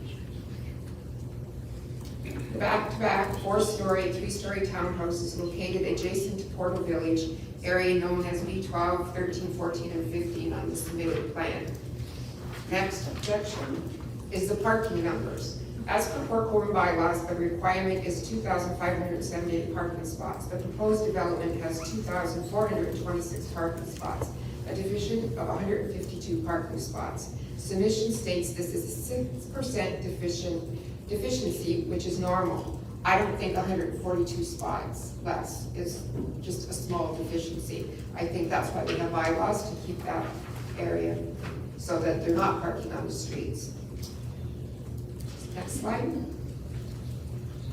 This is the area we were talking about for objection number 1. So it's basically from West Side Road coming down to Alvin Street, which, again, I'm just demonstrating how the traffic will come straight through and then onto Alvin Street. Next slide. The safety concerns for this. Adding unnecessary traffic to the designated senior area by extending West Side Road through Alvin Street will cause congestion, gridlock, and potential accidents. Unnecessary additional vehicle flow would disrupt Portal Village senior residents strolling with walkers and wheelchairs, their quiet life and safety. We are all seniors in this area. When we come out onto Alvin Street, we know when you see somebody with a walker, 9 times out of 10, they're on the street because the sidewalks are so bad, they'll trip and fall, so they're on the road. You know to stop for them.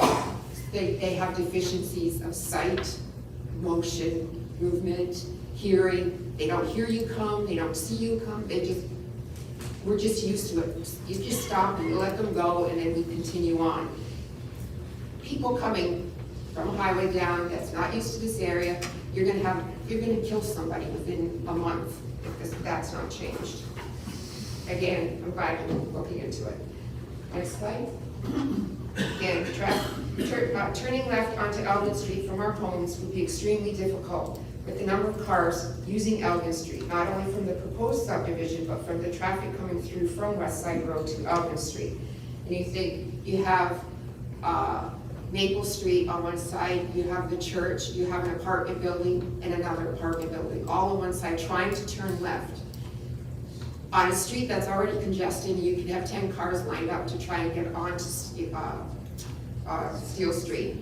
Now you have this apartment building that has 52 units in it, 52 units approximately, and they're within 50 yards of that stop sign at Elgin. They won't even get out of their driveway, never mind get onto the street. So on the submission, I'm objecting to the continuation of West Side Road to Elgin Street. That's our objection. Traffic safety suggestion. Continue West Side Road only to the location of the road to the side of the high-rise unit facing towards Steel Street. At that point, the road will turn right and connect with the internal subdivision road. This solution would still allow the subdivision 2 entrance exits onto Callaway Street. Elgin Street traffic would be extremely reduced as compared to the presently proposed traffic. And we will make sure those few houses that are, can you put a map that's not how big it is? Okay, well, this one is just showing, I highlighted in red roughly where instead of the continuation, it would turn into that area. And the next slide. Okay, you roughly have, I can't point.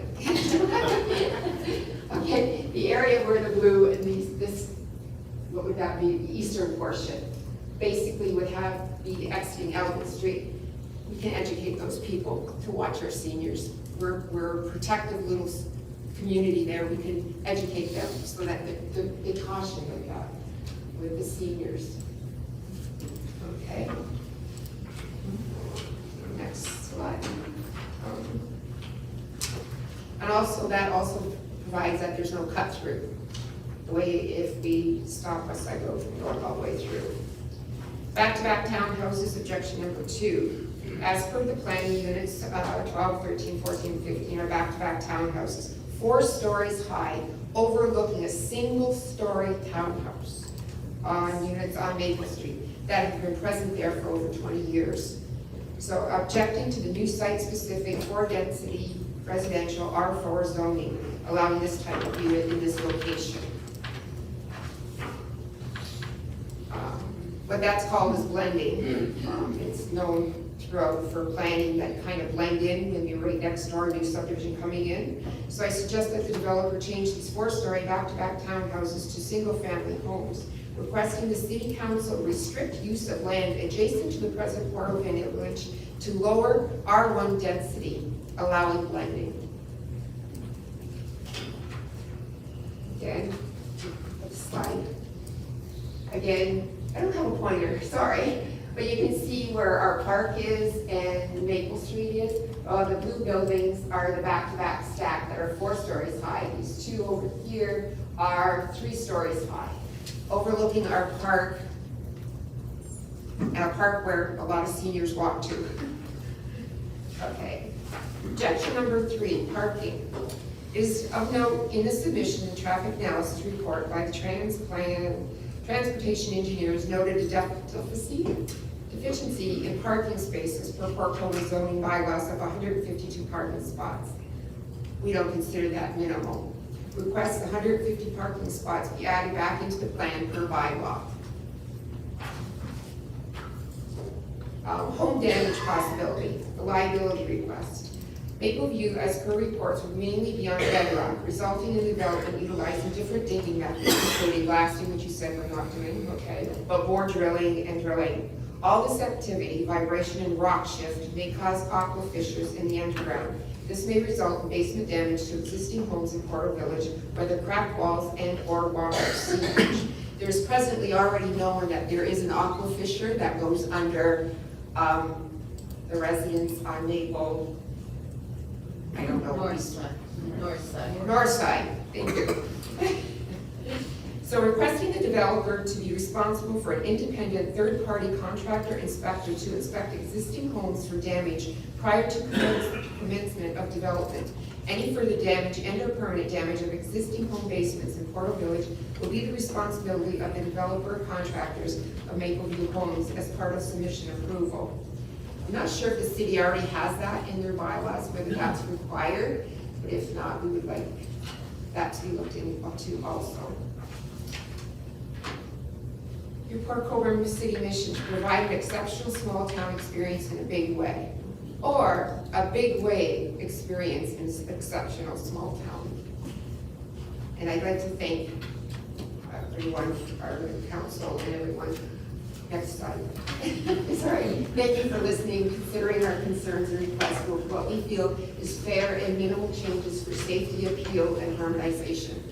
Great. Just 1 second, Karen. Thank you. Questions from councilors? I have one more thing, sorry. Oh, just a sec. Just let me see if there's questions first. Questions? See none? Okay, go ahead, Karen. Okay, due to the rush of the meeting, I also have attached here names of people who could not attend but wanted to voice their opinion that they agreed with this submission, and it's almost every single member of 400 Steel Street. I don't know if I can do. Yeah, clerk will take that. Thank you. Thanks, Karen. Thank you. Okay, next is Becky Mar Johnson.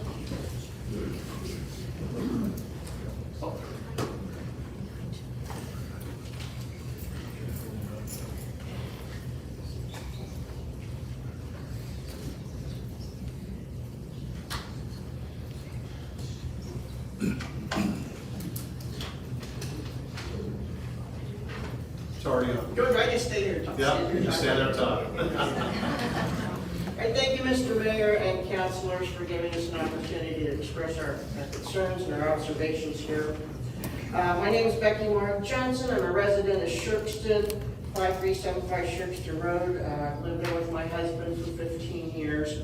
But before that, we came down for probably 10, 12 years before that, every summer vacationing and to visit his cousins, so we're familiar with the area.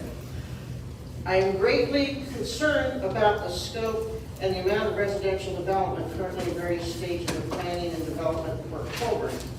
I'm concerned with the size and the density of these developments.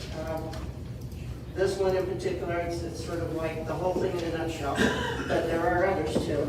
Rapidity with which they're being pursued, and the urban city look and flavors of them that are out of character, and I think detrimental to the very nature of a small town like Port Colborne. I'm even more concerned that no one I know even knew these things were going on. I first heard about less than 3 weeks ago from a friend whose relative lives in Portal Village, and I heard that a big development was planned behind Portal Village. And I thought we were talking about maybe 50 or 60 houses.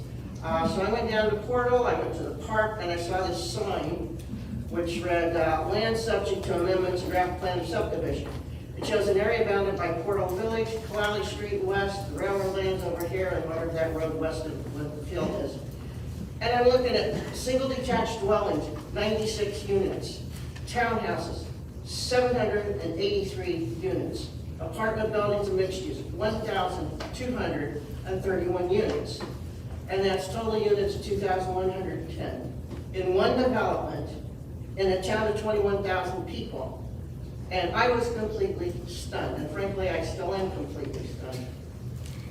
I went on the Port Colborne website, which was very useful, and the architectural set and elevations starts with what I find to be a terrifying view down Kalali Street.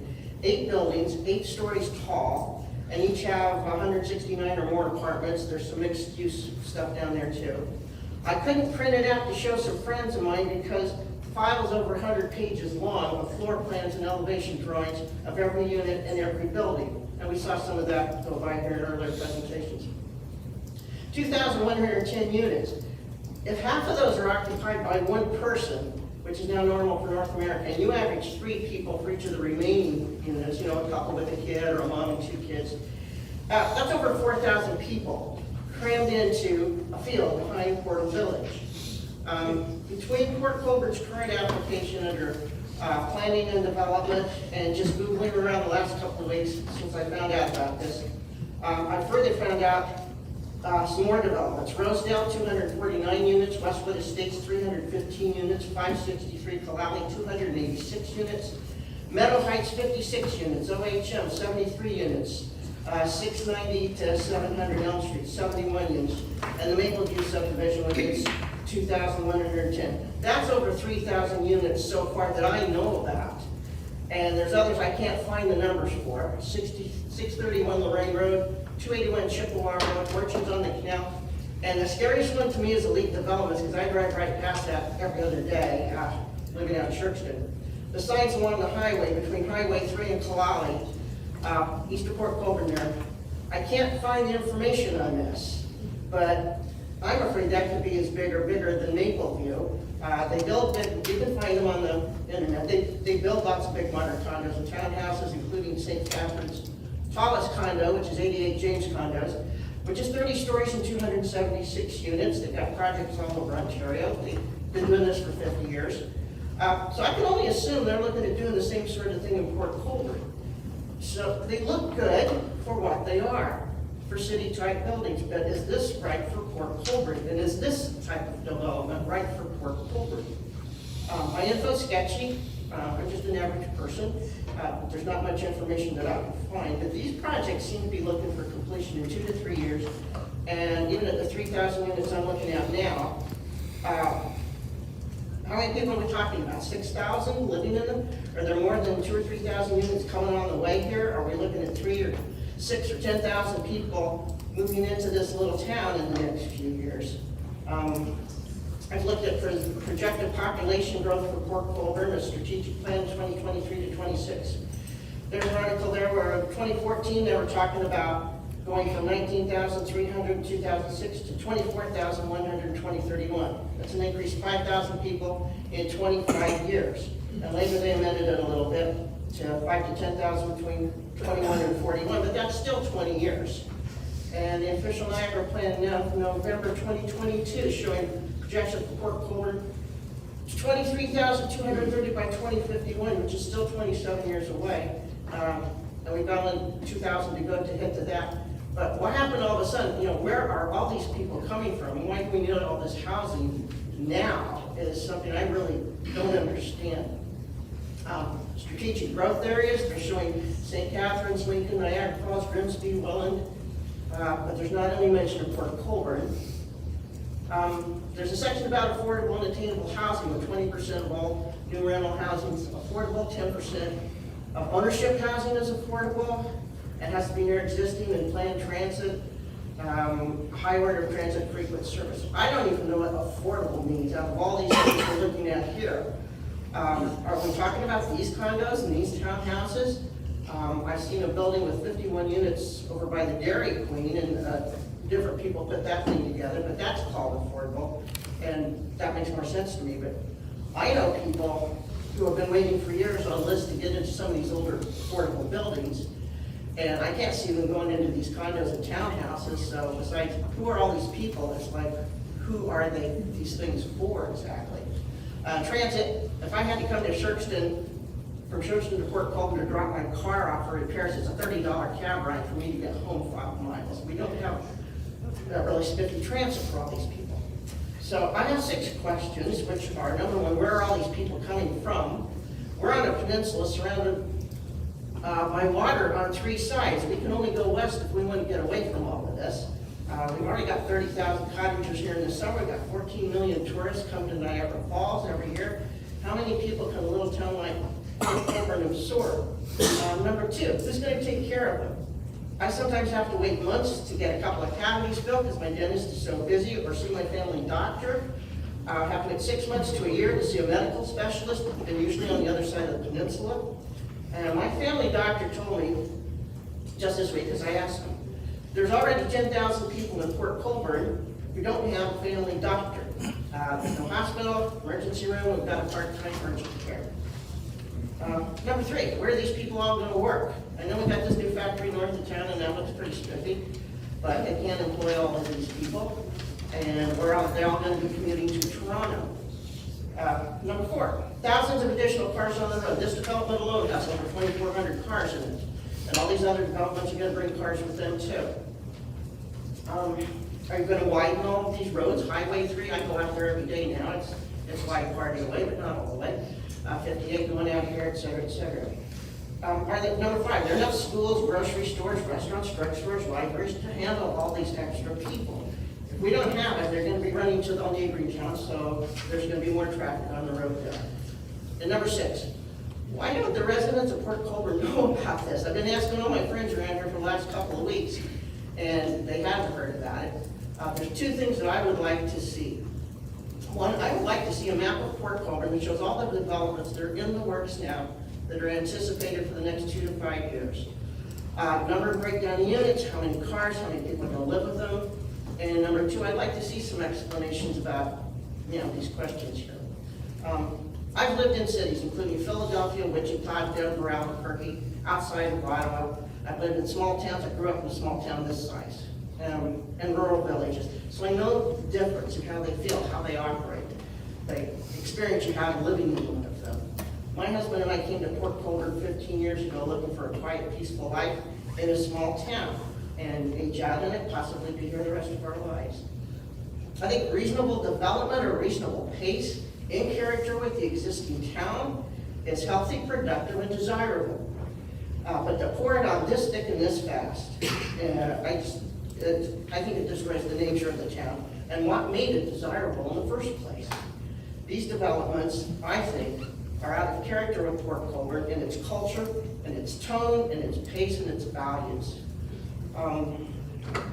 It'll negatively impact the quality of life for most of the current residents, including many who've lived here their whole lives, and their families, and just the lovely, solid, hard-working, responsible people who make this town the great town that it is. I'm afraid if we do all of this, especially if we're doing all of this in 2 or 3 years, you're going to have one big messy construction site for years. And the residents will be competing for limited space, human resources and services, the extra traffic, pollution, noise, our limited parks, benches, beaches, recreation areas. I'm just afraid if this is all done in this fast and this big, that Port Colborne will no longer be Port Colborne, but will be swallowed up in what I call the Torontoization of Niagara. The town we came to 15 years ago was a joy and a treasure, set in an environment that's a dream. But this, to me, this is just a nightmare, and I don't want any part of it.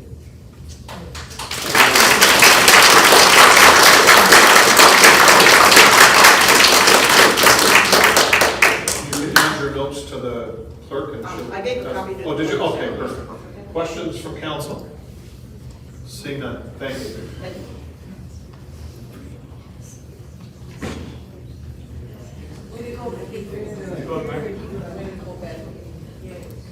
So at this time, any further speakers?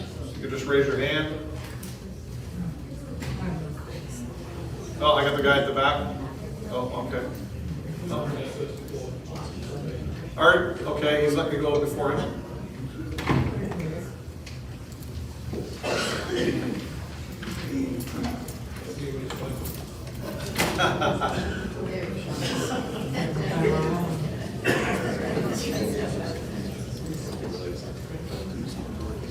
Well, I've got one strike against me now. I'm gonna make it quick, since most of the issues that I have already been discussed. I think the major one that most of the residents were concerned about is the traffic on Elgin Street. And I understand after Dave was discussing this earlier, that the west end of Elgin Street is going to be a turnaround, a dead end. No. Is that correct? No. That's not it? No. Okay, then we're going to have a problem. Okay.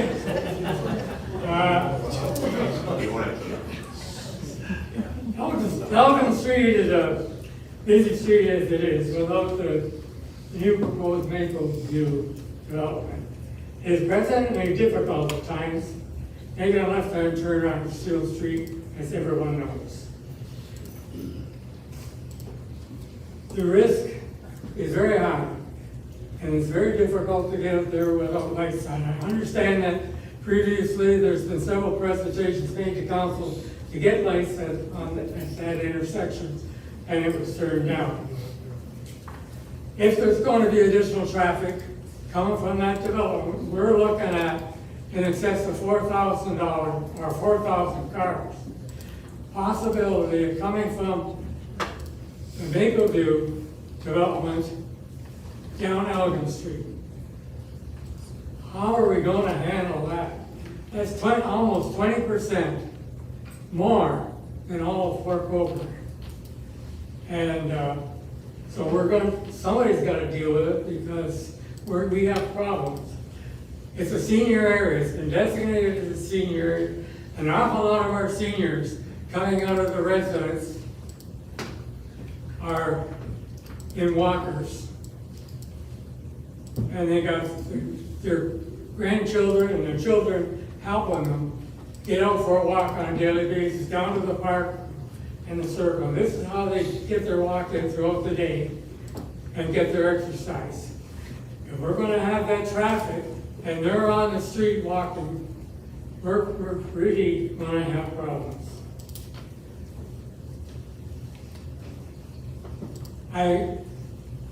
If we're looking at over 2,110 units, parking in there, I understand, is approximately 1.1 or 1.5 cars. If we look at that now, we're looking at well over 3,000 cars that could be using Elgin Street on a regular basis. That's a lot of traffic. So we need another exit out onto Valley Street. And as far as I'm concerned, as long as it doesn't come all the way down, such as West Side Road, doesn't come all the way down to Elgin Street, which is going to be a shortcut for a lot of people, that's going to add a tremendous more traffic than what we have now and what we originally planned for. So there's a wooded lot designated there. And that area, as a designated wooded lot, it's going to have to be defined. If it was defined as a park, we know it's protected. But if it's not protected, then you know what's going to happen in the future someplace. Unless it's environmentally not feasible for them to do so, there's going to be a development going in there. And that's going to add another possible 10% of population and vehicles coming down Elgin Street. So, City Council has a problem in hands on a long-term basis if we don't get this right. The infrastructure, I don't know if it's been dealt with, but that's up to the engineering department anyhow. But we're looking at all those units in there, and that's a fairly level area. And we're gonna have to have some kind of pumping station there to be dealt with to get rid of the water and the sewage. And no, that's not part of this, but it's part of the development that should be taken into consideration. Obviously, right now, then we're talking about something that's very major, and that is traffic lights then on Elgin and Steel Street. That's going to have to be brought up again and addressed very seriously before somebody gets injured in a collision or possibly even killed.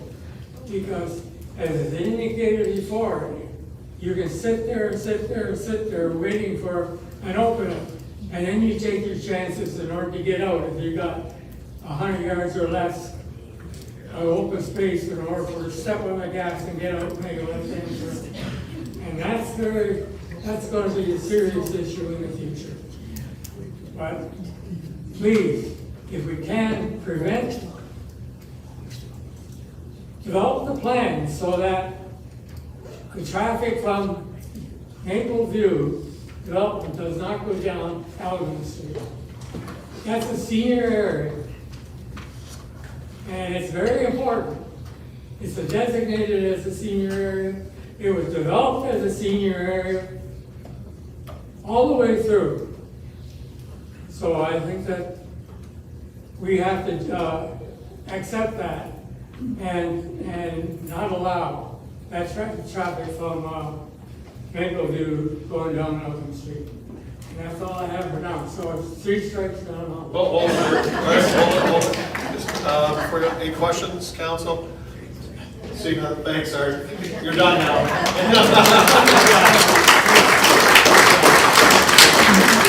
I've got the gentleman at the back.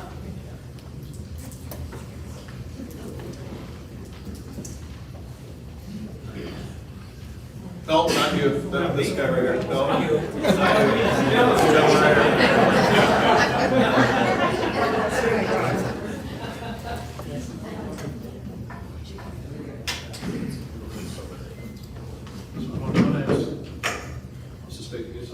My name's Gary Cullen. I'm 471 Clarence Street. Do you have the picture from before of the overlay of where all this is going? Gary, how do you spell your last name? C-A-L-L-A-G-H-A-N. Unfortunately, I'm Australian, so I'm going to have to try and speak Canadian. No, that's all right. Do you understand me? This one here, yeah. So, for disclosure purposes, I live here, and for people in front here.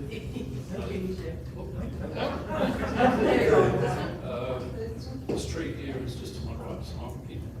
So, I'm kind of protected from the development in terms of I have a buffer zone, I have a railway there, which is, you know, where railways come and go, mostly on Sundays, I think they're up all the time.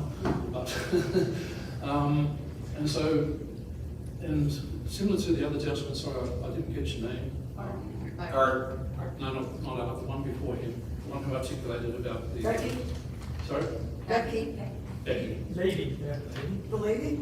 Oh, the lady, sure. I'm sorry, I couldn't see. I was unaware of any of this happening until 3 weeks ago, when we received mail. Speaking to the microphone. Oh, sorry. I was unaware of any of this happening until 3 weeks ago, when we received in the mail this kind of development thing. And a very simple drawing that seemed to be like, oh, okay, it's a development, and had little lines on it and everything else. And I wasn't alarmed until I started reading through it, similar to the other lady, where I came down and I saw 1,231 apartment units. And in my mind, I'm thinking 1,231 apartment units, that's going to be, how do you fit that into that area that's at the back of us there?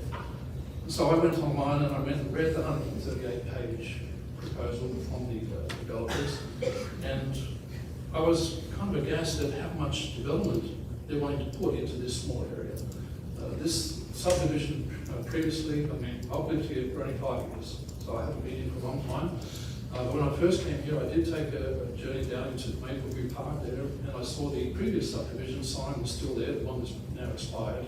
And I believe that was for around about 960 units.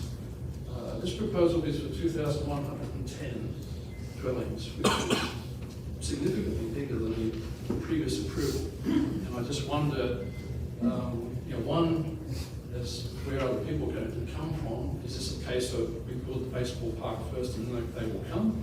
Or is this a perceived need for this type of housing? I found it interesting that I found tonight that the first subject that was talked about was the short-term resident, and some of the concerns of the short-term resident people that spoke were similar to the ones that might come from having 1,231 apartments sitting at the north of this development, because there will be temptations. I lived in Sydney, Australia, for 20 years. I know what development means, and I know what it's like to live in those places, and people understand when you move to a big city, this is the type of development you may see. And this type of proposed development that I'm seeing before me looks more suited to an urban GTA area, a large traffic corridor, or somewhere else. In particular, I'm focusing on the 1,231 apartments. I believe eight buildings of 8 stories along Cladley Street will change the complete character of how, when you come into Port Colborne, what it looks like, what it feels like, and it opens up the opportunity for people to have those businesses with short-term rental. I understand, reading partway through the proposal, that the majority of these units are only going to be 1 bedroom and some of the den. So that kind of doesn't seem to fit in with the Port Colborne situation. I chose Port Colborne over Welland, St Catherine's and Open Falls when we moved back to this region. So my wife is a Welland resident, or was born and raised in Welland, lived in Sydney for 20 years. When we came back here 5 years ago, we chose Port Colborne because it was less developed. That doesn't mean I'm against development, but I think that this represents something that is completely out of character to the city. I'm least affected in some ways, but I really don't like the idea of having eight-story buildings as you come into Port Colborne, being the visual thing that you have. And I think for people that live in Cladley Street West, I think it's Sheila President is actually the one who got their back coming onto it. Again, the studies say, oh, we've done some shadow studies and there'll be no shadows cast on you. I mean, I guess the only shadows being cast would be winter, at which time there's hardly any sun here anyway. So, you know, but my concern, if I was one of those residents, and some have expressed it already, those who live in the Portal Village area, in Mapleview area already, are concerned about a 4-story building jutting onto their residency. I feel the same for those people who live in Cladley Street West, or sorry, Sheba's Crescent in even 3rd Avenue, which is going to have the same situation. To all of a sudden have 8 towering buildings as your morning wake-up call. And yeah, so I guess overall my concerns were that yeah, I think it's an overdevelopment. I would be pleased to see the development scale down somewhat, particularly big apartment buildings. I think the apartment building, unless there's some proven need for these single room apartments, the majority of the population who lives here already, 70%, according to some of the stats in there, live in single dwellings. There are apartment buildings that already cater for those people that look for the small ones. If there is still an unmet need for apartment buildings, I think it can be done in this development, but it needs to be on a lesser scale than 8-story buildings. That's a 64-story building if you put it into one big building. And there's no way that a 64-story building would get approved in this area. As I said, in summary, I would suggest that this is more suitable for some of the areas that have already started to build up into that type of area. I don't think it's something that Port Colborne families and long-term residents and people who are looking to come to this town are looking for. There's plenty of this townhouse and apartment type all the way to this area now. And I don't know if it's, as I said, to attract people here. There's mention of the battery plant coming. However, technically it's actually closer to Welland than it is to Port Colborne, I understand, from where they're going to locate it. So how many of the people are going to get jobs in that area? And would they acquire? And in addition to that, as I said, I haven't got all my stuff prepared because, as I said, I didn't become aware of it 3 weeks ago. I did put in a written submission just so I'd be on the record if I need to look at it any further. Written submission I literally submitted today at the 11th hour, so it's not in anywhere. I don't know where it goes, but it's out there. My main point in that written submission was really along the lines of my main objection is the 1,200 unit apartments, the 8-story buildings which are outside the limits. It seems to me that in some ways the developer is driving the need to change the bylaw rather than the council standing by the current bylaws they have and maybe modifying them slightly to accommodate for some of this, but not to ban completely. I had a table at the bottom of that written submission. I don't have the numbers in front of me now, but effectively they're increasing the density by between 35 and 170%, depending on whether you look at the current minimum levels or the maximum levels. And that's a large increase of density for a town that currently has a population density of 150 per square kilometre. We're looking in some of these areas of having 150 people per square hectare. That's about 100 times difference in density. density. And to me, that just seems to be overkill, especially if you then add it to the existing other developments that are happening around town. Westwood Estate is being expanded. There's development going on in Canadian Tire and that area. I don't know these streets particularly. I drive past them, but I've been here long enough to know them. And a number of other developments. And I think, you know, obviously there's a need to accommodate for an increased population. And I also understand this is going to take some time to happen. I may be dead before it even occurs. But again, I have children and potentially grandchildren who may want to live in this place. I don't think we chose this to live in a place that's going to look a little bit like, you know, a suburb of Toronto in some way. Okay, I'll take questions now. Councillors, any questions on this side? Councillor Bruno? Thank you for your presentation. Actually, you just reminded me of something that wasn't brought forward by the residents who spoke to me from Westport Gardens, but through to Mr. Schultz, if I could. I know good planning principles that talk about this angular study where if you're going to get to a certain level of height that you build up gradually. And I just wanted to get that on the record for your report in 30 or 40 days if you could deal with that, because I know a lot of residents there in Westport Gardens would want to know about that and why it immediately goes to 8. So thank you for jogging my memory for them. Yeah, that's all I have. David? Through you, Mr. Mayor, we can work with the applicant on that to figure out those figures. Typically, as you move further away from a lower density use, the angular plane changes. So we can take a look to see if that's being achieved. I will note our official plan doesn't have any specific policies relating to angular planes at this time. That could be something that's investigated through our new official plan that's being prepared now. But I just Councillor? Thank you. Thank you, Mr. Councillor.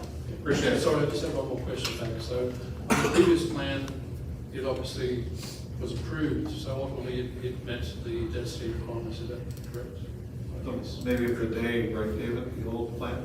Yeah, through you, Mr. Mayor. At the time, there were a lot of... So I think that's the other thing that's concerning about this, is it seems to me that the developer's requirements are driving the planning change or zoning bylaw change as compared to you telling the developer, these are our requirements and you need to be within them. Has there been some reason to change that? You know, like those figures before seemed reasonable, now we seem to be moving to the side of unreasonable for a town.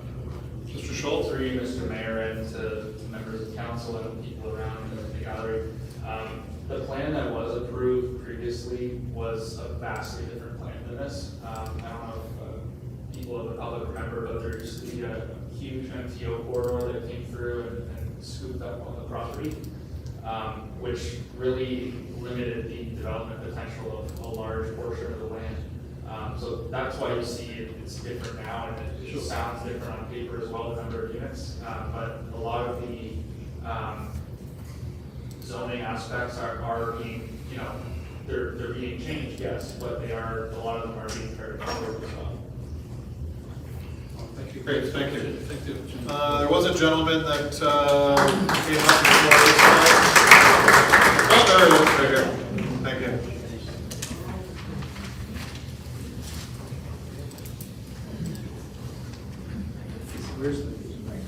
It's on. My name is John Finkbeiner, and I reside at 30 Maple Street. And Your Worship and the councilors, thank you for giving me this opportunity. There is an expression, and I know that we've painted it around, not tonight, but in other places. It's called "not in my backyard." I really want to talk about my backyard.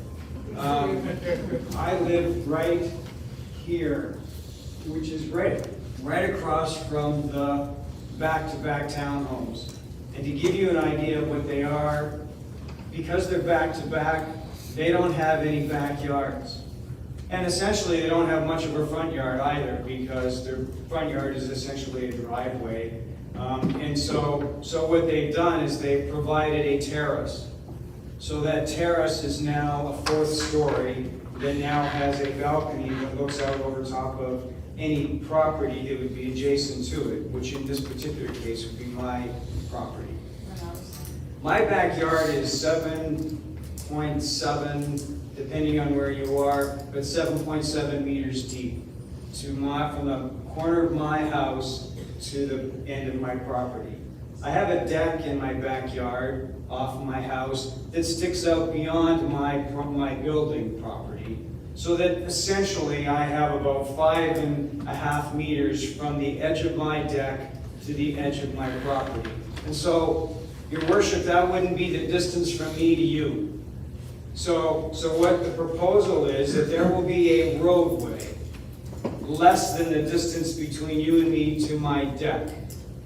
And that's not just a laneway that you might have had many years ago in the backyards of people's homes, where we had laneways in the backs of our houses.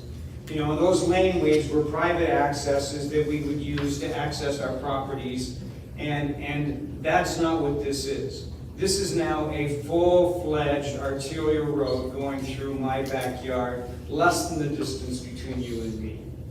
And that would be a road that would have sidewalks. You heard the education departments saying we want to make sure that the children are safe, so there'll be sidewalks. So there'll be sidewalks there. I'm also assuming, because it's an arterial road, that there will be street lights. So there will be street lights there. 5 meters from the deck of my backyard, there will be street lights. And there will be children riding bicycles up and down those sidewalks, and when they need to pass somebody, they will pass them on my backyard. When their dog needs to defecate, it'll be defecating on my backyard.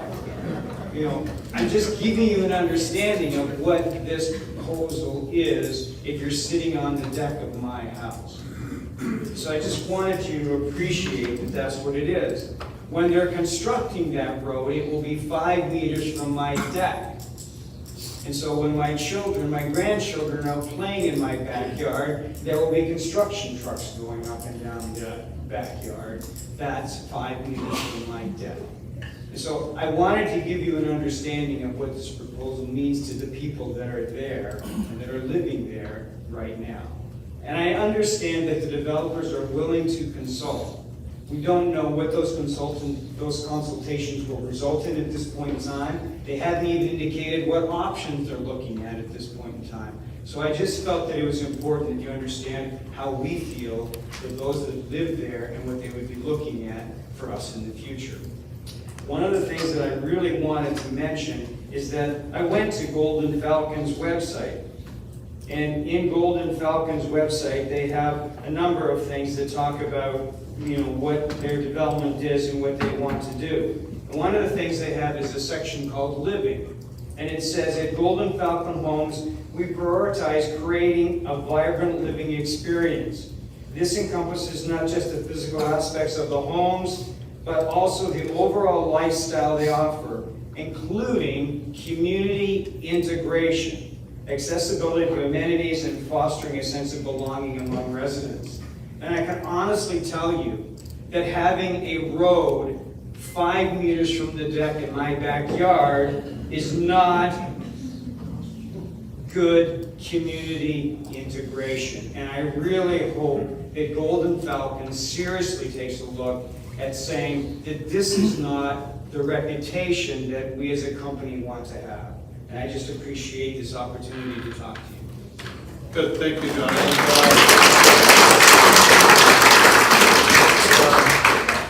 Questions? See, again, thanks. Thank you. Further comments? Yes, come on forward.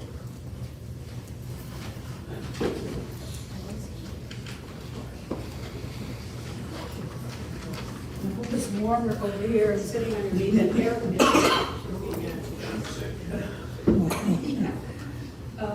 Thank you, Mr. Mayor, councilors. It's just a follow-up to the last speaker. Oh, name and address? Oh, sorry, Judith Brandon, 10 Maple Street. Since 2004, I have resided at 10 Maple Street. My property faces east, and of course, my backyard and deck face west. I purchased in this community because of the quiet and safe environment. Within walking distance, there is a non-denominational church, a retirement home, a seniors apartment building, a medical clinic, and a small park where seniors can take walks using walkers or other devices for support. They cross Alvin Street to go to church or just to walk the quiet neighborhood. It's astonishing to me that the city is about to approve the continuation of West Side Road some 14 feet from my deck. I can only imagine what the traffic will be like if it continues to Alvin Street and then on to Steele. In addition to the road, I understand that a development adjacent to my backyard will include stacked houses. The only two windows at the back of my house from which I receive most of my natural light will face the road and the townhouses. Not only is this a privacy issue, but a safety issue as well. Because of the configuration of my east-west property, I foresee that my west-facing shades will be closed and I can live the rest of my life in lamplight. I have no issue with the development of the city property. As time moves on, so does change. I ask that those making the decisions consider the impact on this little senior community, and by all means, come and see for yourself. For most of the years I have lived here, numerous people making deliveries or just driving around don't even know it exists. It's the character of the community. Thank you. Thank you, folks. Just in case there's questions. Council? Okay, thanks. Yep, the back.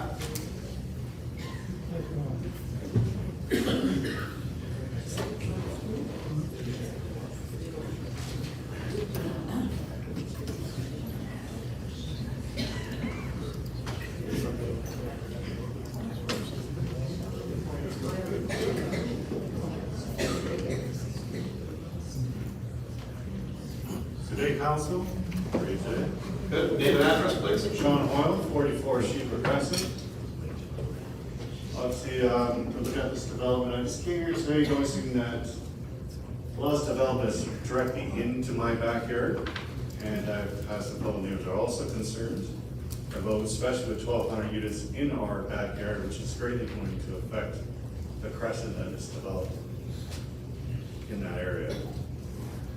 To note, Mr. Elliott, thank you. I've seen that you've made some great notes for the community about this, concerns that have came forward, and I hope that the council reconsiders, especially the apartments, the volume of apartments that get built, the roads, and also the crescent, including 3rd Avenue, would not even be able to handle, including the traffic that's going to go through the senior area as well.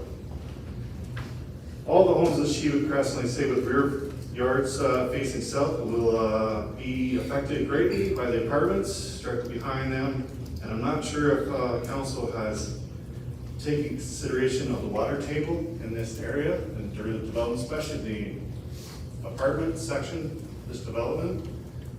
There is quite a bit of underground natural springs in that area, within down deep into the bedrock. I don't know if that has been taken into consideration also. I'm not sure. If you can maybe do a report and let us know if that's been looked into. With these, I guess that would be the underground natural springs and bedrock. Natural springs are inside the bedrock, as well as a wildlife assessment that's in this area. Besides that, I just ask council to please take time to also listen to the seniors here today, because they are greatly going to be affected, along with the residents in the area. So I disagree with this proposal. Thank you, Sean. Any questions? See that? Great, thank you.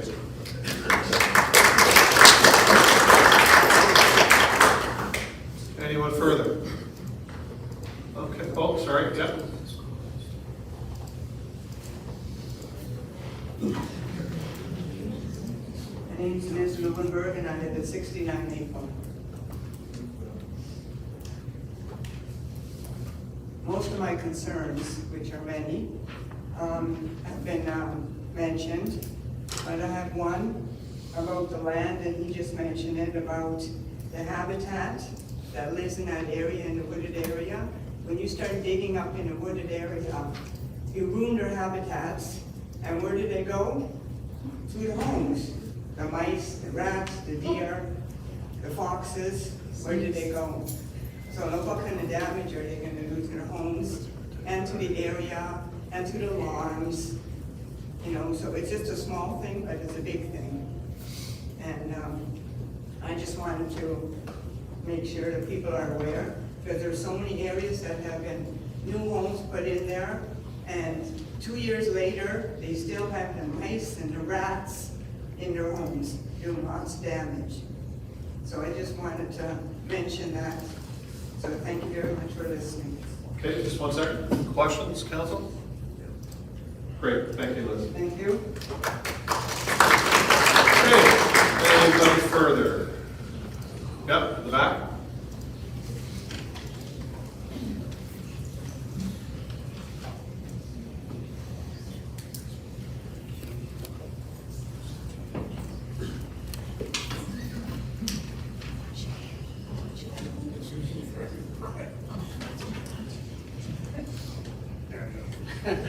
Hi, my name is Mark Spade, and I reside at 10 West Side Road.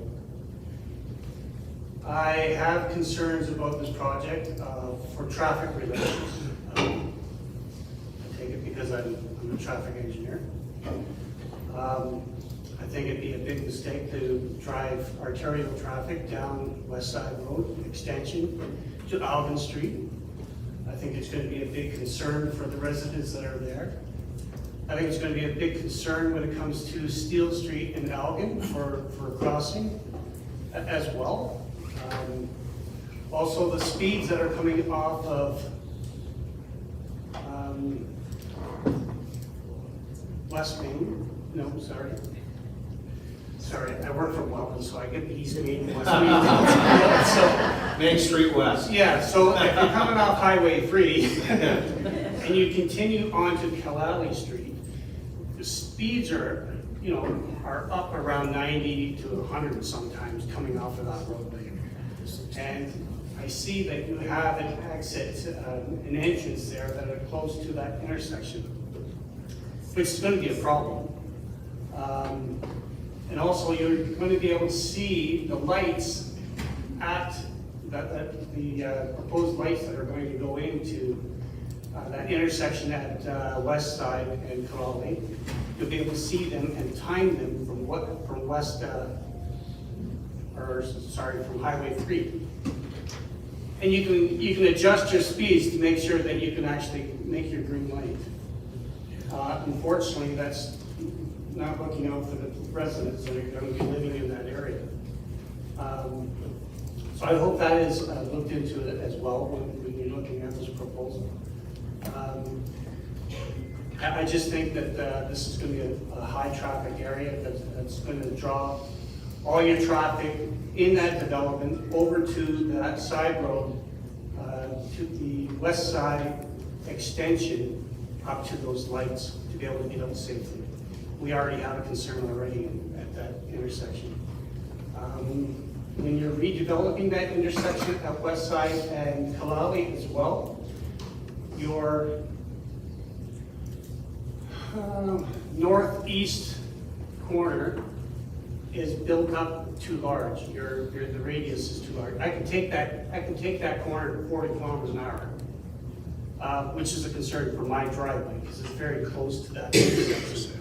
So when I'm backing on my driveway, I'm actually spinning my tires to get out on the road before somebody else comes. Especially in the boating season, we have a lot of boats and lots of traffic that comes down through there. That road fills up right past the arena. And it just queues up. It just continues to queue up all day. So a traffic light is a great idea. I think it's great. I've been asking for it for quite some time now from the region. However, when you're going to be proposing to do this, I think all the traffic from that development is going to have to come to that intersection, and it's going to be a large amount of traffic there. And anybody who wants to buy my house, it might be coming up for sale. That's all I have. Thanks. Oh, let's see if there's a question. Questions, council? Thanks, Mark. Appreciate it. Thanks.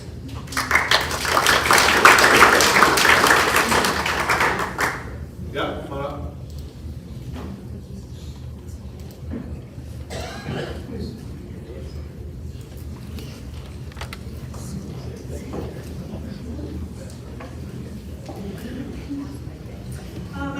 Aegis, and I live on Sheba Crescent. So I was hoping that you could just quickly go back to the one where the apartment buildings is up, so we can have a look at that again. There's been a lot of talk about Elgin Street and such like that, but there are some things I'd like to show. No, there.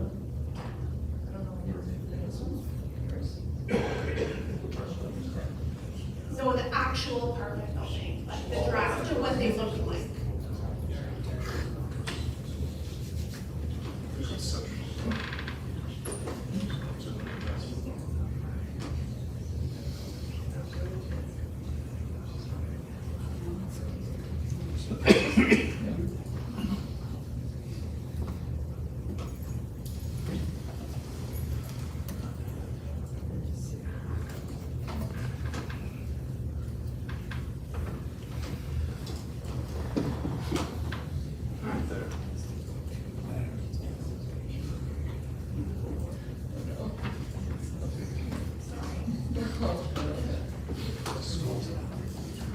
Just so that you can have a visualization of what it looks like from my backyard.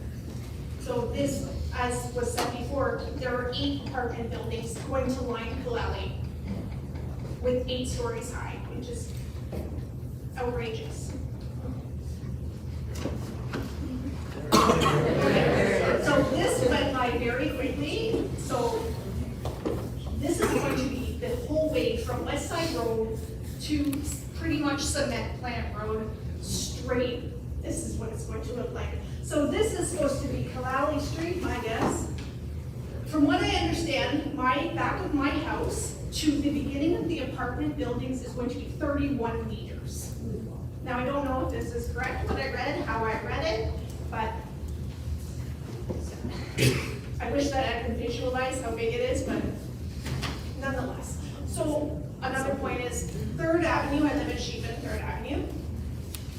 So that is not a cut through now, but there are no sidewalks. We have ditches. There are no sidewalks on West Side Road. There is St. John Bosco's school right down the street. It will be an enormous amount of traffic for this little tiny subdivision. I do think that there is another proposed apartment building on the other side of Highway 3 that's also going to be kind of, I don't know the word I'm looking for, but that they are also fighting it because of the traffic alone in West Side Road.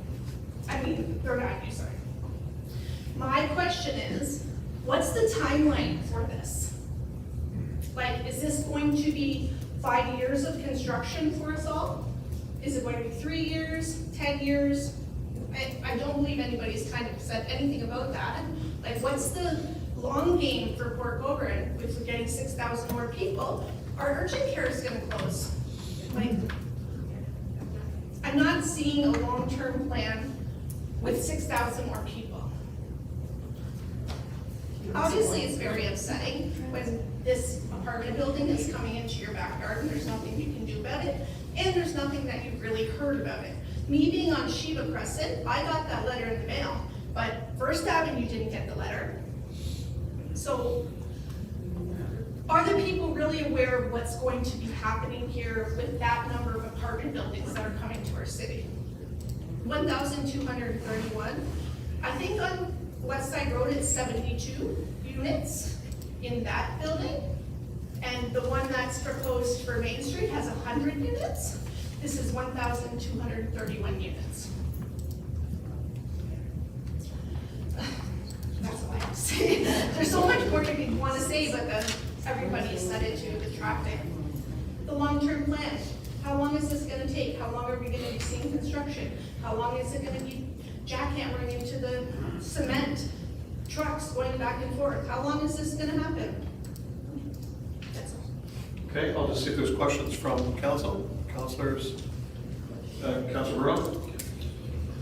Through Mr. Mayor to the ladies, good questions. I think we, whether it's Denise, our chief planner, or David, or one of us, I think need to address that question head on. Here's how I see it as a councilor. We have rules that allow for official plan and zoning bylaw amendment, and as mentioned earlier tonight, the application for this development came in on April 10th. I found out about it from Ray Bertulli, who called me, and I'm on council, because he saw the sign. But that's how the process works. Like it or not, people come in and put in applications, and we don't know sometimes the day before.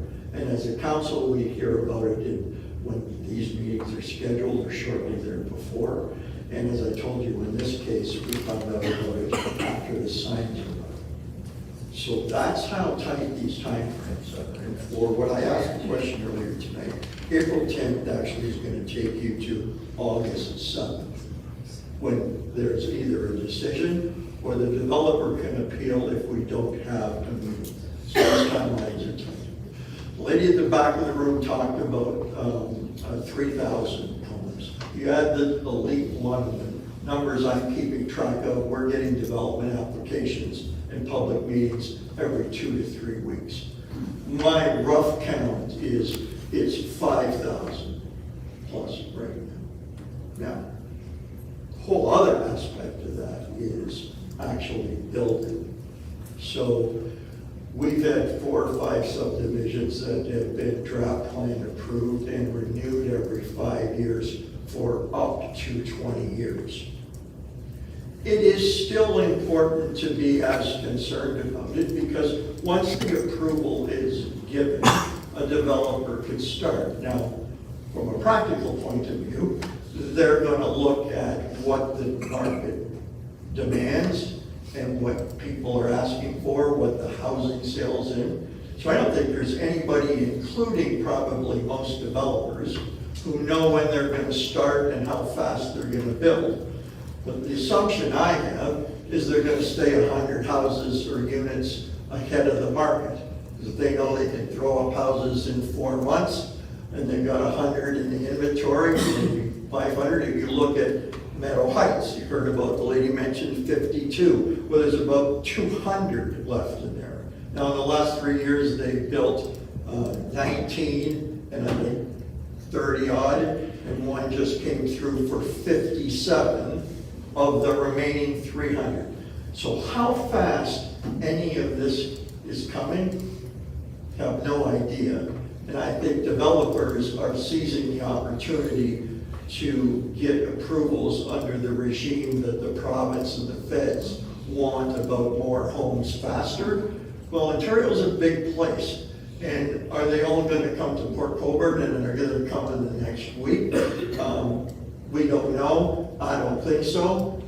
If the past is any harbinger of that, I don't think it is, because you've seen what's happened in Grimsby and Thorold and Welland, and we're probably next, and we're at the end of the line.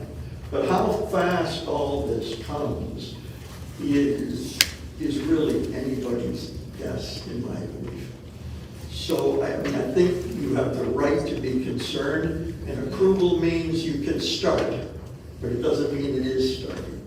And so until there's someone wanting to buy a house, there's no one going to want to build. So I don't have a crystal ball, but I think you at least are owed an explanation of how fast we know and if it's going to come. And these developers, once they get approval, if they're not building within the length of the draft plan approval, which is usually around 5 years, they'll come back in 3 or 4 and ask for an extension because they want to keep the proposal alive. They spent a lot of money to do all the research, they've gone through all this, they've done all their drawings, and they, basically that's inventory in the bank for them. I don't know if that helps any of you, but that's really the perspective that we see it from. And we may or may not have an existing official plan that either allowed for too much height in some areas, too much density, but that's the rules that they've applied under, for which we as a council 10 or 15 years ago set. You've probably heard there's open houses for the official plan. We're bound to renew that every so many years, and there's going to be a new one. I encourage you all to participate in that to help design the community of your future. I don't know there's much you can do about an application that comes in and is approved under rules of the day. So, anyways. Thanks, Gary. Yep. Thanks, Shelley. Anyone further? Yes, come on up.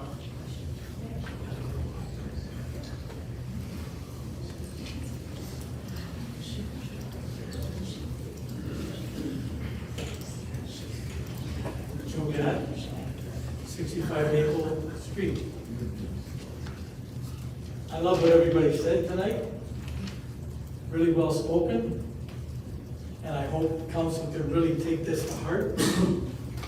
I'm just gonna say one thing that really concerns me the most, that it's already been brought up. And that is Still Street in Alvin, our approach there by the school and our approach. There's always medical vehicles in there. The ambulance is always there. There's always first responders on that street. Gotta be almost every other day. We've signed petitions in the past asking for different methods of alleviating that. So I'm asking tonight, maybe this isn't the right place to ask it, but I'm asking it anyway because everybody's here and it concerns all of us. And that would be to either have police present with a vehicle on that street, because something is seriously gonna happen there. So we need a decoy there, or we need police present there. Not only for us, but for the whole community, because something is definitely gonna happen there. I slow traffic down there, I get the finger, I get everything. And I just kind of smile, and I do this, and I get the finger, I get this and that, and you know, I tell them, slow down. It's only 40 there. We got 2 schools, we got a senior area. We need a decoy there, we need police present. That's all I can say.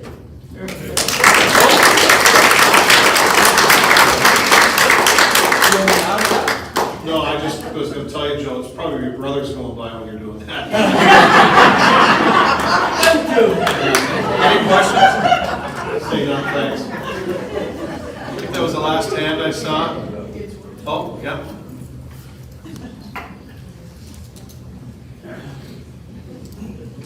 My name is Kathy Brulé and I live at 22 Maple. And most of the stuff that I'm concerned about has already been brought up. But I do have one issue that hasn't really been expanded upon, and that's the number of people in the proposed development as opposed to the number of parking spaces, because we know there's no jobs here and there's no transit. There's no GO connection, there's nothing.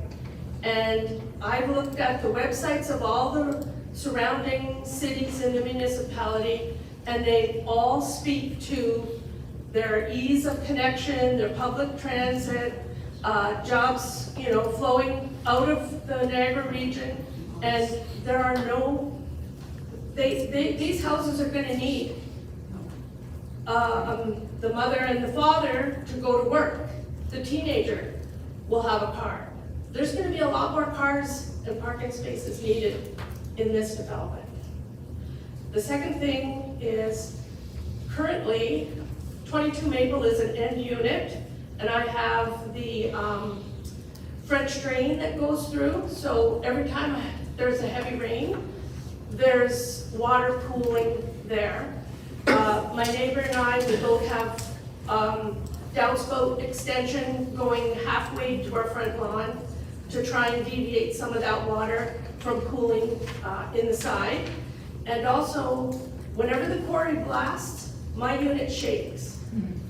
So I'm not sure that the inside units feel that shake, but I have a friend that lives right beside the quarry, and they notify her whenever there's a blast, and I phone her when I shake and say, was there just a blast? So I know that it's confirmed that there was a blast at that time.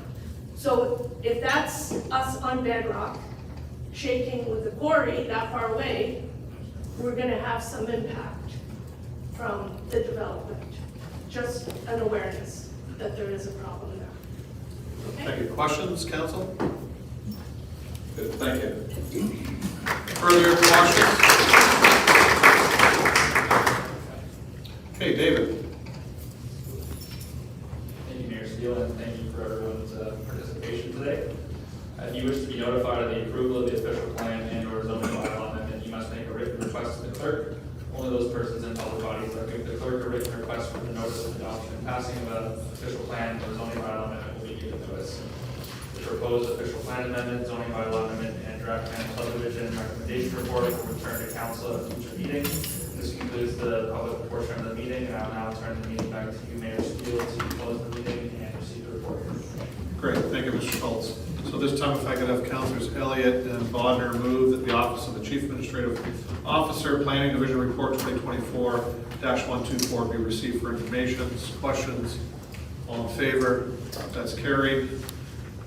Just before we adjourn, I just want to bring something up, because this will come back to council, and when that comes back to council, I just want to remind everybody, there's going to be no clapping or cheering or any of that. You got to let us do our job up here, and I know everybody gets emotional on these, and we like what people say, but that's exactly why we're here. We're allowing staff and the developer to hear what their concerns are so that they can make the changes possible that'll come forward to this council that we can move this forward. So, but yeah, so at the next council meeting, well, not the next council meeting, but the council meeting in the future that when this comes back, I'll be banging the gavel, well, not believe me. So, but you know, everybody was great tonight, so I appreciate it. Great comments, well researched and everything.